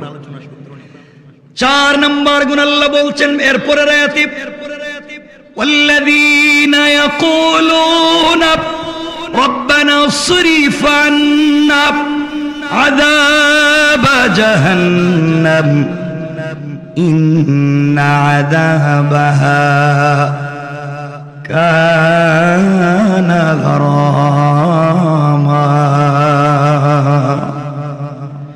আল্লাহ রাব্বুল ইজ্জত ওয়াল জালাল বলছেন, মুসলমানেরা, এই দুনিয়ার জমিনে যারা আমি আল্লাহর গোলাম দাবি করবে, আশিক রাসূল দাবি করবে, দুনিয়ার জমিনে যারা আমি আল্লাহর গোলাম নিজেকে মনে করবে, আল্লাহর গোলামের 4 নম্বর গুণ হলো, সাকারাত শুরু হয়ে যাওয়ার আগে, গারগারা শুরু হয়ে যাওয়ার আগে, কবরে চলে যাওয়ার আগে, মালাকুল মউত আজরাইল পৌঁছে যাওয়ার আগে, আমার যে গোলাম গোটা জিন্দেগির অপরাধের জন্য আমি আল্লাহর দরবারে হাত উঠাইয়া পুরা জিন্দেগির অপরাধের জন্য ক্ষমা প্রার্থনা করবে, আল্লাহ বলছেন, গোলাম রে, তোমাকে যদি 1000 বছরের জিন্দেগি দেওয়া হয়, 999 বছর 11 মাস 29 দিন নাফরমানি করেছো, হায়াতে জিন্দেগি এখনো বাকি আছে গোলাম, এই সময়ের ভিতরে তুমি যদি তওবা করো, তওবা করে আমার দেওয়া কপাল আমার কুদরতির পায়ে লাগায়া, আমার দেওয়া চোখ থেকে পানি ছেড়ে দিয়া, আমার দেওয়া জবান দিয়ে আমাকে যদি আল্লাহ বলে ডাক দিতে পারো, বান্দা আমি আল্লাহ কথা দিলাম তোমার পুরা জিন্দেগির অপরাধগুলোকে ক্ষমা করে দিয়া জান্নাতি বলে ফয়সালা করে দিতে আমার আল্লাহর 1 মিনিটও দেরি হবে না। কোন সুবহানাল্লাহ, আল্লাহু আকবার বলেন। আমরা এখানে আলোচনাকে নিয়ে আসি। আল্লাহ, আমি যে আয়াত তিলাওয়াত করেছি, আল্লাহ বলছেন অনেক মানুষকে জাহান্নামে দেওয়ার জন্যই তৈরি করেছেন, আর এতক্ষণ আলোচনা করলাম ওই জাহান্নাম থেকে বাঁচতে হলে ওই গুণগুলো লাগবে। কয়টা? শেষ কথায় এসে বললাম, আল্লাহ যে বলছেন যত বড় অপরাধ করো রবের কাছে চাইলে তিনি মাফ করে দিবেন। কথা বলেন, তিনি মাফ করে দিবেন। ওই কেমনে দিবেন মাফ করে, ওই জায়গায় আমরা আলোচনাকে সংক্ষেপ করব। কিতাবের নাম মনে রাখবেন, তারিখে ইবনে জারির তাবারি। আর একবারই এই যে জিন্দা কিতাব আল্লামা জুলফিকার নকশবন্দি খুতুবাত জুলফিকারে চমৎকার করে কথাটা নিয়ে এসেছেন তিনি। আমরা ছোট্ট করে এই কথাটা, আমি 2টা তারিখ বললাম, ছোট্ট করেই কথা বলে দিই। রাসূল পাক সাল্লাল্লাহু আলাইহি ওয়াসাল্লাম তখন পর্যন্ত পৃথিবীর জমিনে জিন্দা, পৃথিবীর একজন মহা গুনাহগার, মহা অপরাধী রাসূলের দরবারে এসেছিল। রাসূল বলছেন, আমি কিচ্ছু জানি না। এই গোলামও যখন অপরাধ করে চোখের পানি ছেড়ে আল্লাহর কাছে কান্না করেছে, আল্লাহ তাকে ক্ষমার ঘোষণা দিয়েছে। সবাই পড়েন না সুবহানাল্লাহ। এই ছোট্ট কথার দিকে আপনাদেরকে নিয়ে যাই। রাসূল পাক সাল্লাল্লাহু আলাইহি ওয়াসাল্লাম একদিন ফজরের সালাত পড়ে নিজের ঘরে বসে আছেন, নিজের ঘরে পৌঁছে গিয়েছেন। ওমরে ফারুক রাদিয়াল্লাহু তাআলা আনহু আল্লাহর রাসূলের পিছনে ফজরের সালাত আদায় করেছেন। নিজের ঘরে গিয়েছেন, নাস্তা করেছেন। নাস্তা সেরে চিন্তা করলেন রাসূলের পাকের দরবারে চলে যাই। এই জন্য ওমর ফারুক নিজের ঘর থেকে বের হয়েছেন, রাসূলের বাড়িতে যেতে চায়, আল্লাহ রাসূলের ঘরে যেতে চান। কিছু দূর যাওয়ার পরে একটা চৌরাস্তার মোড়ে গিয়ে দেখে একটা গোলাম মাটির মধ্যে সেজদায় পড়ে চোখের পানি ছেড়ে ছেড়ে কান্দে, যার কান্নায় মনে হয় চেহারায় কালো দাগ পড়ে গিয়েছে। যুবকটা দেখতে বড় সুন্দর, যুবকের চেহারাও দেখতে সুন্দর। শক্ত দিল আসাদুম ফি আমরিল্লাহি ওমর, ওমর ঠান্ডা দিলের মানুষ না, কিছু বললেই ওমরের চোখ থেকে পানি পড়ে না। আল্লাহর রাসূল বলছেন আরহাম উম্মতি বিউম্মতি আবু বকর, আমার আবু বকর তো নরম দিলের মানুষ, কিন্তু ওমর আসাদ অনেক শক্ত দিলের মানুষ। কোনো কথা বললেই নরম হয়ে যায় না, কারো চোখে পানি দেখলেই চোখে পানি চলে আসে না। যেই লোকটা রাসূলের পাককে মারতে গিয়েছিলেন, যেই লোকটা নিজের বোন ফাতেমাকে আঘাত করে অজ্ঞান করেছে, যেই বোনটা নিজের ভগ্নিপতিকে মারতে মারতে মাথা ফাটাইয়া দিয়েছে, এই লোকটা তো সাধারণ না, যাকে দেখলে শয়তানও রাস্তা চেঞ্জ করে ভিন্ন রাস্তা দিয়ে যায়। আল্লাহু আকবার বলেন। এই ওমর যাকে দেখলে শয়তানও অন্য রাস্তা দিয়ে যায়। ওমর ফারুক দেখেন চোখের পানি ছেড়ে জোয়ান কাঁদতেছে। জিজ্ঞেস করলেন, যুবক কান্দো কেন? কি হয়েছে? তুমি সকালবেলা রাস্তায় বসে বসে কান্দো। যুবক ডাক দিয়া বলছে, ওমর আমি কি জন্য কান্না করি তোমাকে বলে কোনো লাভ নাই, কারণ তুমি আমার কোনো উপকার করতে পারবে না। ওমর যুবকের চেহারার দিকে তাকাইয়া মায়া হইল। তিনি বলছেন, যুবক রে বলো না দেখি তোমার জন্য কোনো উপকার করতে পারি কিনা। আমার যুবক বলছে, ওমর আমি এত বড় অপরাধ করেছি, আসমান জমিনের ভিতরে এমন অপরাধ আমার মনে হয় কেউ করে নাই, এই জন্য আমি কান্না করি। তুমি আমার কোনো উপকার করে দিতে পারবে না। ওমর বললেন, যুবক বলো দেখি না কোনো উপকার করতে পারে কিনা। যুবক ডাক দিয়ে বলছে, ওমর তুমি কি আমার একটা উপকার করতে পারবা?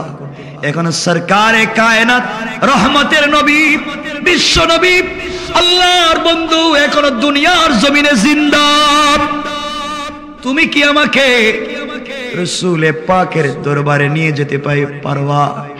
আমাকে কি আল্লাহর রাসূলের সামনে হাজির করতে পারবা?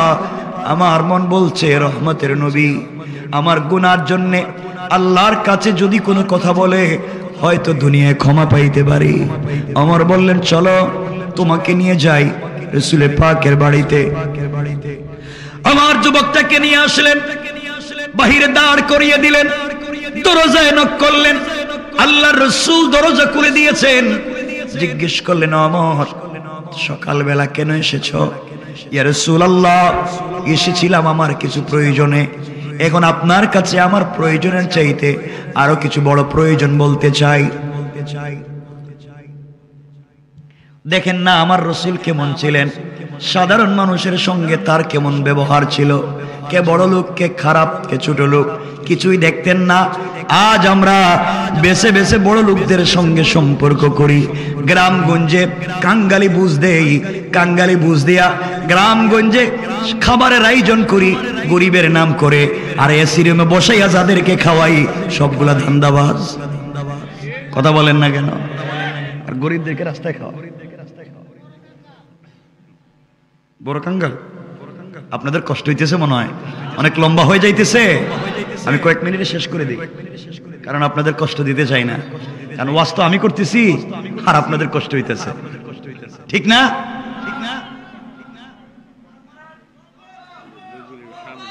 এটা কি তার ঠেলা গাড়ি নি চলবো? বসে রয়েছেন মাশাআল্লাহ, কেউ উঠবেন না। একজনও যদি উঠেন আমরা মনে করবো আপনি হেই কামলা, এই যে আগেরটা, এই জন্য উইটেন আমরা বেশি কথা বলবো না। আমার বন্ধুগণ, এক পর্যায়ে রাসূল বললেন, ওমর কি বলো? ইয়া রাসূলুল্লাহ, গোলামকে নিয়ে আপনার বাড়িতে এসেছি। গোলাম কান্দে, গুনাহের জন্য কান্দে, তওবা করতে চায়। আল্লাহ রাসূল, আপনার বাড়িতে নিয়ে এসেছি। রাসূল বলেন, কই রাখছো? বলছে, এই যে দূরে রাখছি, বাড়িতে বাহিরে রাখছি।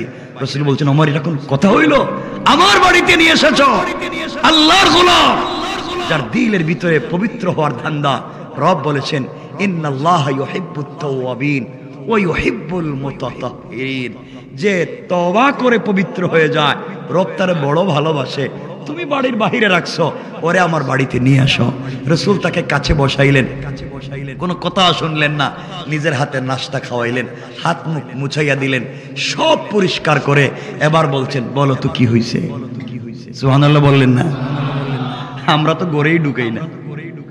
আর আরেকটু বড় হয়ে গেলে তো কই না সিরিয়াল নাই, হুজুরের সঙ্গে মুসাফা করতেছে। কই না না, মুসাফা করতে আরেক বছর লাগবে, মুসাফা করতে আরেক বছর লাগবে।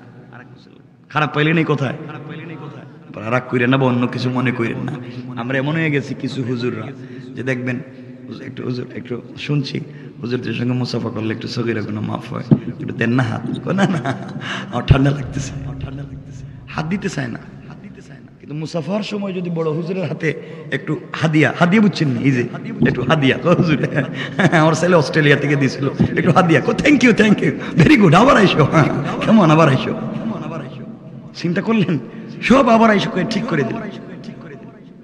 এগুলো ঠিক না, এগুলো খারাপ জিনিস। আমি জানি আপনারা খারাপ পাইতেছেন। আমার বন্ধুগণ, নবীজি বললেন, বলো কি গুনাহ করছো, বলো। যুবক চোখের পানি ছেড়ে দিয়েছে আর ডাক দিয়ে বলছে, রাসূলুল্লাহ, আমি যদি আমার গুনার কথা আপনার কাছে বলি, আপনি তো আমাকে মাইরা গর্তে বাড়ি থেকে বের করে দিবেন। নবীজি বললেন, না না, বলো দেখি কি গুনাহ করছো। যুবক বলছে, পয়গম্বরে আরবি, আমার গুনার মতো পৃথিবীতে আর গুনাহ নাই। আল্লাহ রাসূল বলছেন, যুবক, তোমার গুনাহ কি আল্লাহর আসমানের চাইতে বড়? যুবক বলছে, পয়গম্বরে আরবি, আমি এত বড় গুনাহ করেছি, এত বড় অন্যায় করেছি, আমার মন বলছে আমার গুনাহ আসমানের চাইতেও বড়। নবীজি বললেন, যুবক বলো না, তোমার গুনাহ কি আল্লাহর জমিনের চাইতেও বড়? যুবক চোখের পানি ছেড়ে কান্না করে বলছে, পয়গম্বরে আরবি, আমার মন বলছে আমার গুনাহ তার চাইতে আরো বড়। আল্লাহর পয়গম্বর বলছেন, ও যুবক বলো, তোমার গুনাহ কি আল্লাহর আসমান জমিন একত্রিত করলে যত বড় হয়ে যায় তার চাইতেও কি তোমার গুনাহ বড়? যুবক কান্না করে বলছে, পয়গম্বরে আরবি, আমার মন বলছে আমার গুনাহ আরো বড়। রাসূল বললেন, বলো না, তোমার গুনাহ কি 7টা জাহান্নামের চাইতে বড়? যুবক বলছে, পয়গম্বরে আরবি, আমি এত বড় অপরাধী, আমার মন বলছে আমার গুনাহটা আরো বড় জাহান্নাম লাগবে। আল্লাহর রাসূল ডাক দিয়া বলেছেন, যুবক রে, তোমার গুনাহ কি আল্লাহর 8টা জান্নাতের চাইতে বড়? যুবক বলছে, পয়গম্বরে আরবি, মন বলছে আরো বড়, আমি এত বড় অপরাধী, আমার গুনাহ আরো বড়। আল্লাহর রাসূল বলছেন, তোমার গুনাহ কি আরশ কুরসি লৌহ কলম তার চাইতে বড়? যুবক বলছে, পয়গম্বরে আরবি, আমার মন বলছে আমার গুনাহ আরো বড়। এবার আল্লাহর রাসূল বলছেন, যুবক বলো, তোমার গুনাহ কি আল্লাহর রহমতের চাইতে বড়? যুবক কান্না করে বলতেছে, পয়গম্বরে আরবি, আমার মতো গুনাহগারের প্রতি কি রব কোনো দয়া দেখাবে? রবের কোনো মায়া রহমত থাকবে না আরো বড়? আল্লাহর নবী বলছেন, যুবক বলো, আরশ কুরসি লৌহ কলম জান্নাত জাহান্নাম আসমান জমিন আল্লাহ যা বানাইছে সব যদি একত্রিত করে দেওয়া যায় তার চাইতেও কি তোমার গুনাহ আরো বড়? যুবক বলছে, পয়গম্বরে আরবি, আমার গুনার কোনো তুলনা নাই, আমি আরো বড় গুনাহ করে ফেলেছি। আল্লাহর রাসূল এবার দাঁড়িয়ে গেলেন, যুবকের হাত ধরলেন, বললেন, বলো, হাল আশরাকতা বিল্লাহ, নিশ্চয় তুমি আল্লাহর সঙ্গে শরীক করেছো, কারণ পৃথিবীতে শিরকের চাইতে বড় গুনাহ আর নাই। আল্লাহ বলেছেন, ইন্নাহু মান ইউশরিক বিল্লাহ ফাকাদ হারামাল্লাহু আলাইহিল জান্নাহ। ও গোলাম, কেউ যদি শরীক করে তার জন্য জান্নাত হারাম। ওয়া মাওয়াহুন নার, তার জন্য অরিজিনাল ঠিকানা জাহান্নাম। ওয়া মা লিয-যালিমিনা মিন আনসার, তার জন্য কিয়ামতের দিনে কোনো সাহায্যকারী নাই। বলো বলো, তুমি কি শিরিক করেছো? যুবক বলছে, পয়গম্বরে আরবি, না না, আমি কিন্তু শিরিক করি নাই, আল্লাহর সঙ্গে কাউকে শরীক করি নাই। আল্লাহর রাসূল বলছেন, হাল কাতালতা নাফসা, তাইলে তুমি অন্যায়ভাবে কোনো মানুষকে খুন করেছো, হত্যা করেছো। কারণ অন্যায়ভাবে মানুষ হত্যা করা মহাপাপ। আল্লাহ, এত বড় পাপ মানুষ হত্যা করা, তার মতো পাপ নাই। মনে হয় তুমি কোনো মানুষ মারছো। যুবক বলছে, ইয়া রাসূলুল্লাহ, না, আমার জীবনেও কোনো মানুষ মারি নাই। নবীজি বললেন, শিরিকও করলা না, মানুষও মারলা না, তাহলে এত বড় গুনাহ কি গুনাহ করছো তুমি বলো? ইয়া রাসূলুল্লাহ, আমার গুনাহ এত বড়, আপনার কাছে বললে আপনিও আমাকে তাড়াইয়া দিবেন। আল্লাহর রাসূল বলছেন, যুবক বলো, কি অপরাধ করে কাঁদতেছো আমাকে বলো। যুবক এবার বলতেছে, পয়গম্বরে আরবি, আমি যে গুনাহ করেছি, আমি হলাম এই মদিনার সবথেকে বড় একজন কাফন চোরা। কিশোর আস্তে কইলেন, ইয়া রাসূলুল্লাহ, আমি কাফন চুরি করছি। নবীজি মুস্কি হাসি দিয়ে হাত ছেড়ে দিলেন। ও যুবক, কাফন চুরি করছো তো কি হয়েছে? কবিরা গুনাহ করছো, তওবা করো, রব তোমাকে ক্ষমা করে দিবে। তোমার তো অনেক সুযোগ আছে, তওবা করলে রব তোমাকে ক্ষমা করে দিবে। তুমি কেন চিন্তা করো, আল্লাহর কাছে মাফ চাও। যুবক বলছে, ইয়া রাসূলুল্লাহ, আমি তো গুনার কোনো কথাই বলি নাই, শুরু করছি মাত্র। আল্লাহর রাসূল বলছেন, কি গুনাহ করছো বলো? কাফন তো চুরি, বললে আর কি? যুবক বলছে, ইয়া রাসূলুল্লাহ, তাহলে শুনেন, এই মদিনার একজন বড় কাফন চোরা আমি। কেউ মারা গেলে এই নতুন কবর খনন করে কাফনগুলা বাজারে বিক্রি করি, এই পয়সা দিয়ে আমি চলি, আমার পরিবার চালাই। এইভাবেই কতগুলা দিন থেকে আমার পরিবার চলে। পয়গম্বরে আরবি, গতকালকে এই মদিনার এক মেয়ে মারা গিয়েছে, যেই মেয়ের উপাধি হুরে মদিনা।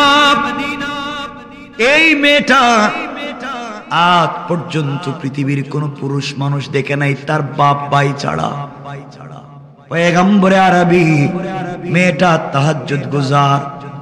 পয়গম্বরে আরবি, মেয়েটা আল্লাহওয়ালা।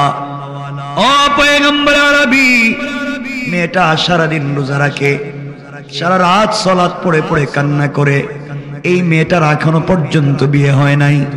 মেয়েটা এখন পর্যন্ত পৃথিবীর কোন ছেলেকে বিয়ে করে নাই। এই মেয়েটাকে দেখবার জন্য কত মানুষ বাড়ির পিছনে সামনে ঘুরে, আজ পর্যন্ত কেউ মেয়েটাকে দেখতে পারলো না। কত অফার করে মেয়েটাকে বিয়ে করতে চায়, মেয়েটা বিয়েতেও রাজি হতে চায় না। ও পয়গম্বরে আরবি, ওই মেয়েটা হঠাৎ করে, গতকালকে সংক্ষেপ করে বললাম, ওই মেয়েটা হঠাৎ করে গতকালকে ইন্তেকাল করেছে। ইন্তেকাল করবার পরে এলাকার মানুষ মিলে, আত্মীয় স্বজন মিলে, মেয়েটা পুত পবিত্র, যতটুকুন কোরআন নাজিল হয়েছে ততটুকুনের হাফেজ। ইয়া রাসূলুল্লাহ, সবাই গোসল করাইয়া, কাফন পরাইয়া, জানাজা পড়াইয়া একটা কবরের ভিতরে মেয়েটাকে রেখে দিয়েছে। রাত যখন গভীর হয়ে গিয়েছে, এলাকার মদিনার মানুষগুলা ঘুমিয়ে পড়েছে, কেউ নাই। আমি গেলাম ওই গুরুস্থানে, কবরটা খনন করতে লাগলাম। আল্লাহর রাসূল এই কবর খনন করেছি। কবর খনন করে ওই মেয়েটার কাফন চুরি করছি 5টা। কাফন চুরি করে কবর থেকে যখন বের হয়ে যাব, এমন সময় শুনি কে যেন আমার কানে কানে কথা বলে। আমি শুনি কে যেন বলছে, যুবক রে, তোমার মতো আহাম্মক, তোমার মতো বেওকুফ, তোমার মতো হতভাগা বুঝি পৃথিবীতে আর নাই। যুবক রে, তোমার ভিতরে কি যৌবনের চাহিদা নাই? তোমার ভিতরে কি শারীরিক চাহিদা মিটাবার মতো শক্তি নাই? ও যুবক, যেই মেয়েটাকে দেখবার জন্য পৃথিবীর ছেলেরা পাগল, যেই মেয়েটাকে আজ পর্যন্ত পৃথিবীর কোনো পুরুষ মানুষ স্পর্শ করে নাই, একেবারেই পুত পবিত্র একটা মেয়েকে উলঙ্গ করে কবরের ভিতরে রেখে দেয়া, তুমি কাফনগুলা চুরি করে নিয়ে যাও। যুবক রে, তোমার কি যৌবনের চাহিদা নাই? শারীরিক চাহিদা মেটাবার মতো শক্তি নাই? যেই মেয়েটাকে পৃথিবীর পুরুষেরা পেতে চায়, আর তুমি ফ্রি তোমার সামনে পেয়েও তাকে ফেলে দিয়ে চলে যাচ্ছ। যুবক রে, এই মুহূর্তে তুমি যদি মেয়ের সঙ্গে জেনা করো, পড়েন না জোরে নাউজুবিল্লাহ। এই মুহূর্তে তুমি যদি মেয়ের সঙ্গে জেনা করো, মেয়ে মরে গিয়েছে, তোমাকে বাধাও দিতে পারবে না। এলাকার সকল মানুষ ঘুমিয়ে গিয়েছে, কেউ প্রতিবাদ পর্যন্ত করবে না, কেউ তোমাকেও দেখবেও না। তুমি যৌবনের চাহিদা মেটাতে পারবে। রাসূলুল্লাহ এই কথাগুলা শুনে আমি ওই মেয়েটার সঙ্গে জেনা করলাম। নাউজুবিল্লাহ পড়েন। ইয়া রাসূলুল্লাহ, আমি যখন জেনা করেছি, আমি জেনা করে যখন বের হয়ে যাব, এমন সময় আমার মন বলছে এই মেয়েটা যেন জীবিত হয়ে কথা বলতেছে। আমার মন বলে, আমি শুনি যুবক রে, কে যেন আমার পিছনে বলে, যুবক, ও যুবক, তোর জিন্দেগি বরবাদ করে দিলে। যুবক রে, কে তোরে ধোঁকা দিল? ইয়া আইয়ুহাল ইনসান মা গাররাকা বিরাব্বিকাল কারীম। ও মানুষ, কে তোকে ধোঁকা দিল রে? এত বড় অপরাধ করতে কে তোরে ধোঁকা দিল? ও যুবক, আমি ছিলাম পুত পবিত্র, পৃথিবীর কোনো পুরুষ আমাকে স্পর্শ করে নাই। আমার মন চাইছিল পুত পবিত্র জীবন নিয়া আল্লাহর সামনে হাজির হব, তুই আমাকে অপবিত্র করে দিলে। জীবিত থাকতে কোনো মানুষ স্পর্শ করলো না, মৃত্যুবরণ করার পরে আমাকে অপবিত্র করলে, তুই স্পর্শ করলে। যুবক রে, আমার এলাকার সবাই ঘুমিয়ে আছে, কেউ দেখতে পাইল না, প্রতিবাদ পর্যন্ত করলো না। অযুবক, তোর ভিতরে কি মৃত্যুর ভয় নাই? তোমার ভিতরে কি জাহান্নামের আযাবের ভয় নাই? তুমি কবরে গেলে কি জবাব দিবা? তুমি কি জিনিস নিয়ে আল্লাহর সামনে দাঁড়াইবা? যুবক রে, তুমি আমাকে উপরে জুলুম করেছো, আমি মাজলুম, তুমি জালেম। কিয়ামতের দিনে আল্লাহর আদালতে রাসূলের পাকের সামনে তোমাকে আসামির কাঠগড়ায় দাঁড় করাইয়া দিব। যুবক, কোনো জবাব দিতে পারবে না, তোমার কাছে কোনো জবাব নাই। কিয়ামতের দিন কি জবাব দিবা? তোমার জীবন তো ধ্বংস হয়ে যাবে। ওগো পয়গম্বরে আরবি, আমি বুঝতে পেরেছি ভুল করেছি। এই কথাগুলো শুনবার পরে আমার ভয় ঢুকে গিয়েছে, জাহান্নামের ভয়, কবরের আযাবের ভয়, আল্লাহর ভয় ঢুকে গিয়েছে। আমি কাপড়গুলা কবরের ভিতরে ফেলে দিয়া দৌড় দিয়া কবর থেকে উঠে গিয়েছি। দৌড়াইয়া সারা রাত এই চৌরাস্তার মোড়ে সেজদার মধ্যে পড়ে কান্না করেছি, আল্লাহর কাছে চোখের পানি ছেড়ে ছেড়ে কান্না করেছি। ফজরের পরে ওমরের সঙ্গে আমার দেখা। ইয়া রাসূলুল্লাহ, ওমর আমাকে আপনার বাড়িতে নিয়ে এসেছে, আমি আপনার কাছে ঘটনাগুলো খুলে বললাম। বলেন না আল্লাহর রাসূল, আমার গুনাহ কি মাফ হবে কিনা, আমি ক্ষমা পাইব কিনা? আল্লাহর রাসূল যুবকের হাত ছেড়ে দিলেন, কাঁপতে লাগলেন, হাউমাউ করে কাঁদতে লাগলেন। যুবক রে, একদিকে জেনা করেছো, তাও কবরের ভিতরে জেনা করেছো, মৃত মানুষের সঙ্গে জেনা করেছো, হাফেজে কোরআনের সঙ্গে জেনা করেছো, তাহাজ্জুদ ওয়ালার সঙ্গে জেনা করেছো। এতগুলো অপরাধ জমা করে তুমি আমার সামনে কেমনে দাঁড়াইছো? ও যুবক, এতগুলো অপরাধ করছো। আমার মন বলে তোমার অপরাধের কারণে কোনো আযাব যদি আমার বাড়িতে চলে আসে, তাহলে আমি সহ তো ধ্বংস হয়ে যাইবা। কারণ বনি ইসরাইলের এক যুবকের কারণে ৭২,০০০ বনি ইসরাইলের দোয়াকে আল্লাহ আটকায় রেখে দিয়েছিলেন, মুসার দোয়াকে পর্যন্ত আটকায় দিয়েছিলেন।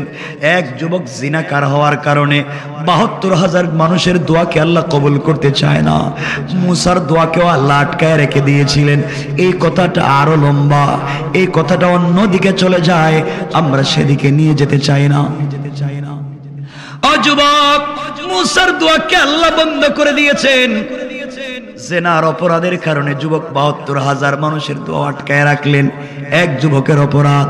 আর তুমি এতগুলো অপরাধ করে দাঁড়িয়ে আছো, যুবকরে আমি তোমার সম্পর্কে কোনো ফয়সালা দিতে পারবো না যতক্ষণ পর্যন্ত আল্লাহর পক্ষ থেকে ওহী না আসছে, রব আমাকে তোমার ব্যাপারে কোনো ফয়সালা না দিছেন, আমি কিন্তু কোনো কথা বলতে পারবো না।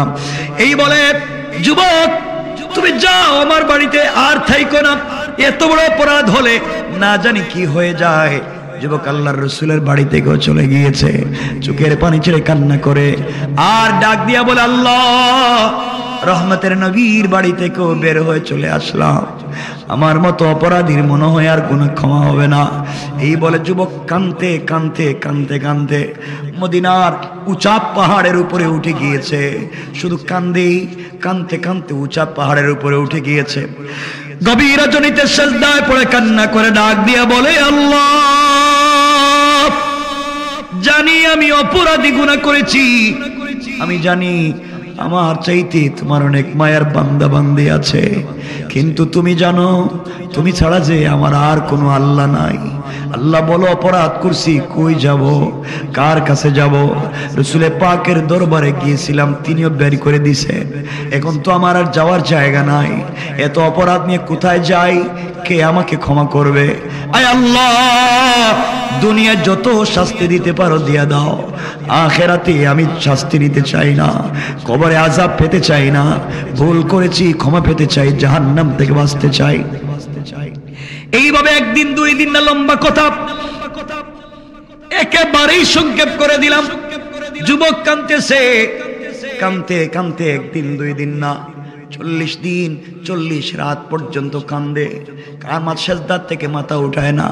আল্লাহ পাহাড়ের উপরে উঠে গিয়েছি, আর তো আমার উপরে উঠার জায়গা নাই, নচে তারও উপরে উঠে তোমার কাছে ক্ষমা চাইতাম।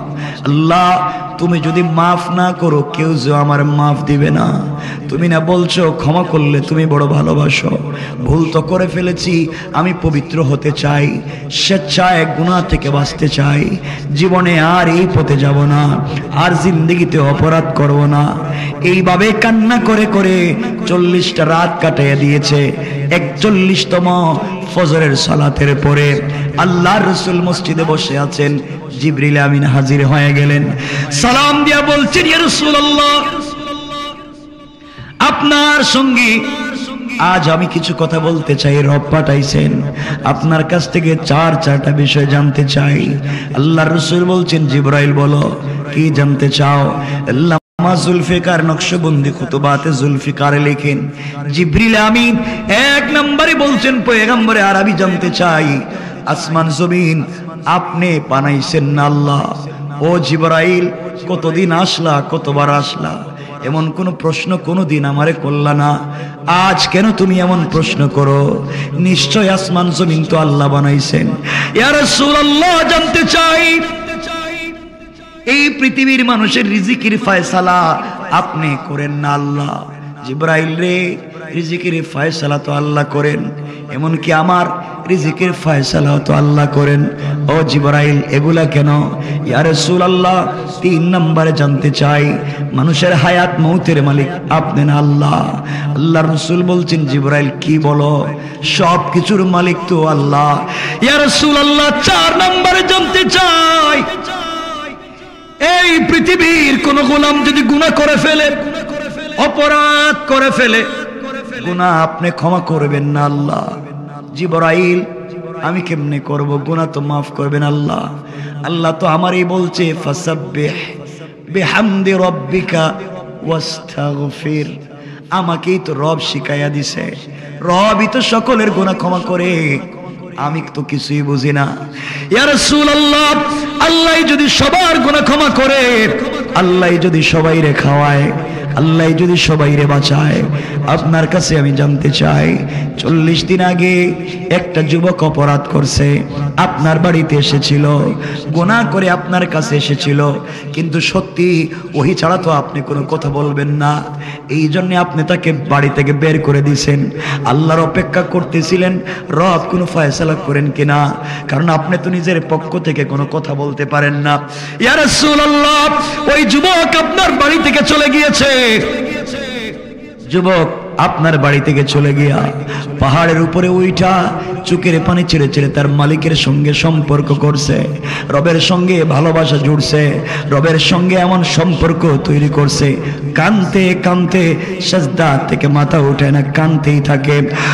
পয়গম্বর আরবি আল্লাহ জানাইয়া দিয়েছেন, জিবরাইল রে আমার বন্ধু রে জানাইয়া দে, আমার কোন গোলাম যদি ক্ষমা করে, সন্তান যদি অপরাধ করে, মা বাবা সন্তানকে ঘর থেকে তাড়াইয়া দিতে পারে, গ্রামের কোন নাগরিক যদি অপরাধ করে, গ্রামের নাগরিক গ্রামের জনগণ তাকে তাড়াইয়া দিতে পারে, সমাজের কোন লোক যদি অন্যায় করে সমাজপতিরা তাকে বের করে দিতে পারে, রাষ্ট্রের ভিতরে কেউ যদি অপরাধ করে রাষ্ট্র তাকে দেশ থেকে বের করে দিতে পারে, কোন মানুষ যদি গুনাহ করে পয়গম্বরের বাড়িতে গেলে পয়গম্বরও তাকে বের করে দিতে পারে, কোন দুনিয়ার জমিনে কোন উম্মত যদি অপরাধ করে নবীও তাকে তাড়াইয়া দিতে পারে, কোন মুরিদ যদি অপরাধ করে পীর তাকে তাড়াইয়া দিতে পারে, কোন ছাত্র যদি অপরাধ করে উস্তাদ তাকে তাড়াইয়া দিতে পারে। ও জিবরাইল আমার বন্ধুরে জানাইয়া দে, আমার কোন গোলাম যখন গুনাহ করে আসমানের দিকে হাত উঠাইয়া সাজদায় পড়ে চোখের পানি ছেড়ে দে, কান্না করে ডাক দিয়া বলে আল্লাহ, দুনিয়ার সবাই আমার গোলামটাকে তাড়াইয়া দিতে পারে কিন্তু আমি আল্লাহ তাআলা আমার গোলামকে এক মুহূর্তের জন্য তাড়াইয়া দিতে পারি না। আল্লাহু আকবার জুলে পড়েন। ইয়া রাসূলুল্লাহ, যে যুবকটা আপনার বাড়ি থেকে বের হয়েছিল 40 দিন কান্না করেছে, আল্লাহ তাআলা এই যুবকটাকে মাফ করে দিয়েছেন। শুধু তা না, তার তওবাকে কবুল করে যদি এই মদিনার 70 জন জাহান্নামী, একবারে অরিজিনাল জাহান্নামী রেজিস্ট্রিকৃত মানুষের মধ্যে তার তওবাকে যদি বন্টন করে দেওয়া যায়, আল্লাহ তাআলা আরো 70 জন অপরাধীকে ক্ষমা করে দিতে পারে। এই জন্য আল্লাহ বললেন, ওয়াল্লাযীনা ইয়াকুলুনা রব্বানা সরিফ আন্না আযাবা জাহান্নাম ইন্না আযাবাহা কানা গরামা। আল্লাহ বললেন, ও গোলামের দল, সাকারাত শুরু হয়ে যাওয়ার আগে, গারগারা শুরু হয়ে যাওয়ার আগে, কবরে চলে যাওয়ার আগে, মালাকুল মউত আজরাইল পৌঁছে যাওয়ার আগে, জাহান্নামে চলে যাওয়ার আগে আমার কোন গোলাম আমার দেওয়া কপাল আমার কুদরতের পায়ে লাগাইয়া, আমার দেওয়া চোখ থেকে পানি ছেড়ে দেয়া, আমার দেওয়া জবান দিয়ে কান্না করে যখন তওবা করবে, গোলাম চিন্তা করিস না, সবাই দরওয়াজা বন্ধ করে দিতে পারে, সবাই তাড়াইয়া দিতে পারে, আমি আমার বান্দাকে তাড়াইয়া দিতে পারি না। তওবার সাথে সাথে আমার বান্দাকে ক্ষমা করে আমার কুদরতের কোলে উঠাইয়া জান্নাতি বলে ফয়সালা করে দিতে আমার আল্লাহর এক মুহূর্ত দেরি হবে না। পড়েন সুবহানাল্লাহ। আমার কথা কি বুঝতে পারলেন? সুতরাং আমরা আলোচনার শুরুতে বলছিলাম, আল্লাহ ওয়ালাকাদ যারানা আলি জাহান্নামা, অনেক মানুষকে আল্লাহ তৈরি করেছেন জাহান্নামে দেওয়ার জন্য। ওই জাহান্নাম থেকে বাঁচতে আমরা 4টা গুণ নিয়ে আসছিলাম। এই গুণগুলো অর্জন করে যদি আমরা রবের কাছে তওবায় লেগে যাই, এই জাহান্নাম থেকে আল্লাহ আমাদেরকে হেফাজত করে জান্নাত দিয়ে দিবেন। আমরা পারবো তো ইনশাআল্লাহ? রাত্র কয়টা হয়েছে? 11:30 হয়ে গেছে। 11:30 উপরে বাবারে, তো 15 ঘন্টা হয়ে যাইতেছে। আর বলা যাবে না, আর বলতাম না, আর কইতাম না, বলতাম কি তা? এত সময় ওয়াজ করার পরে তো বলে কথা আর লম্বা করতে চাই না।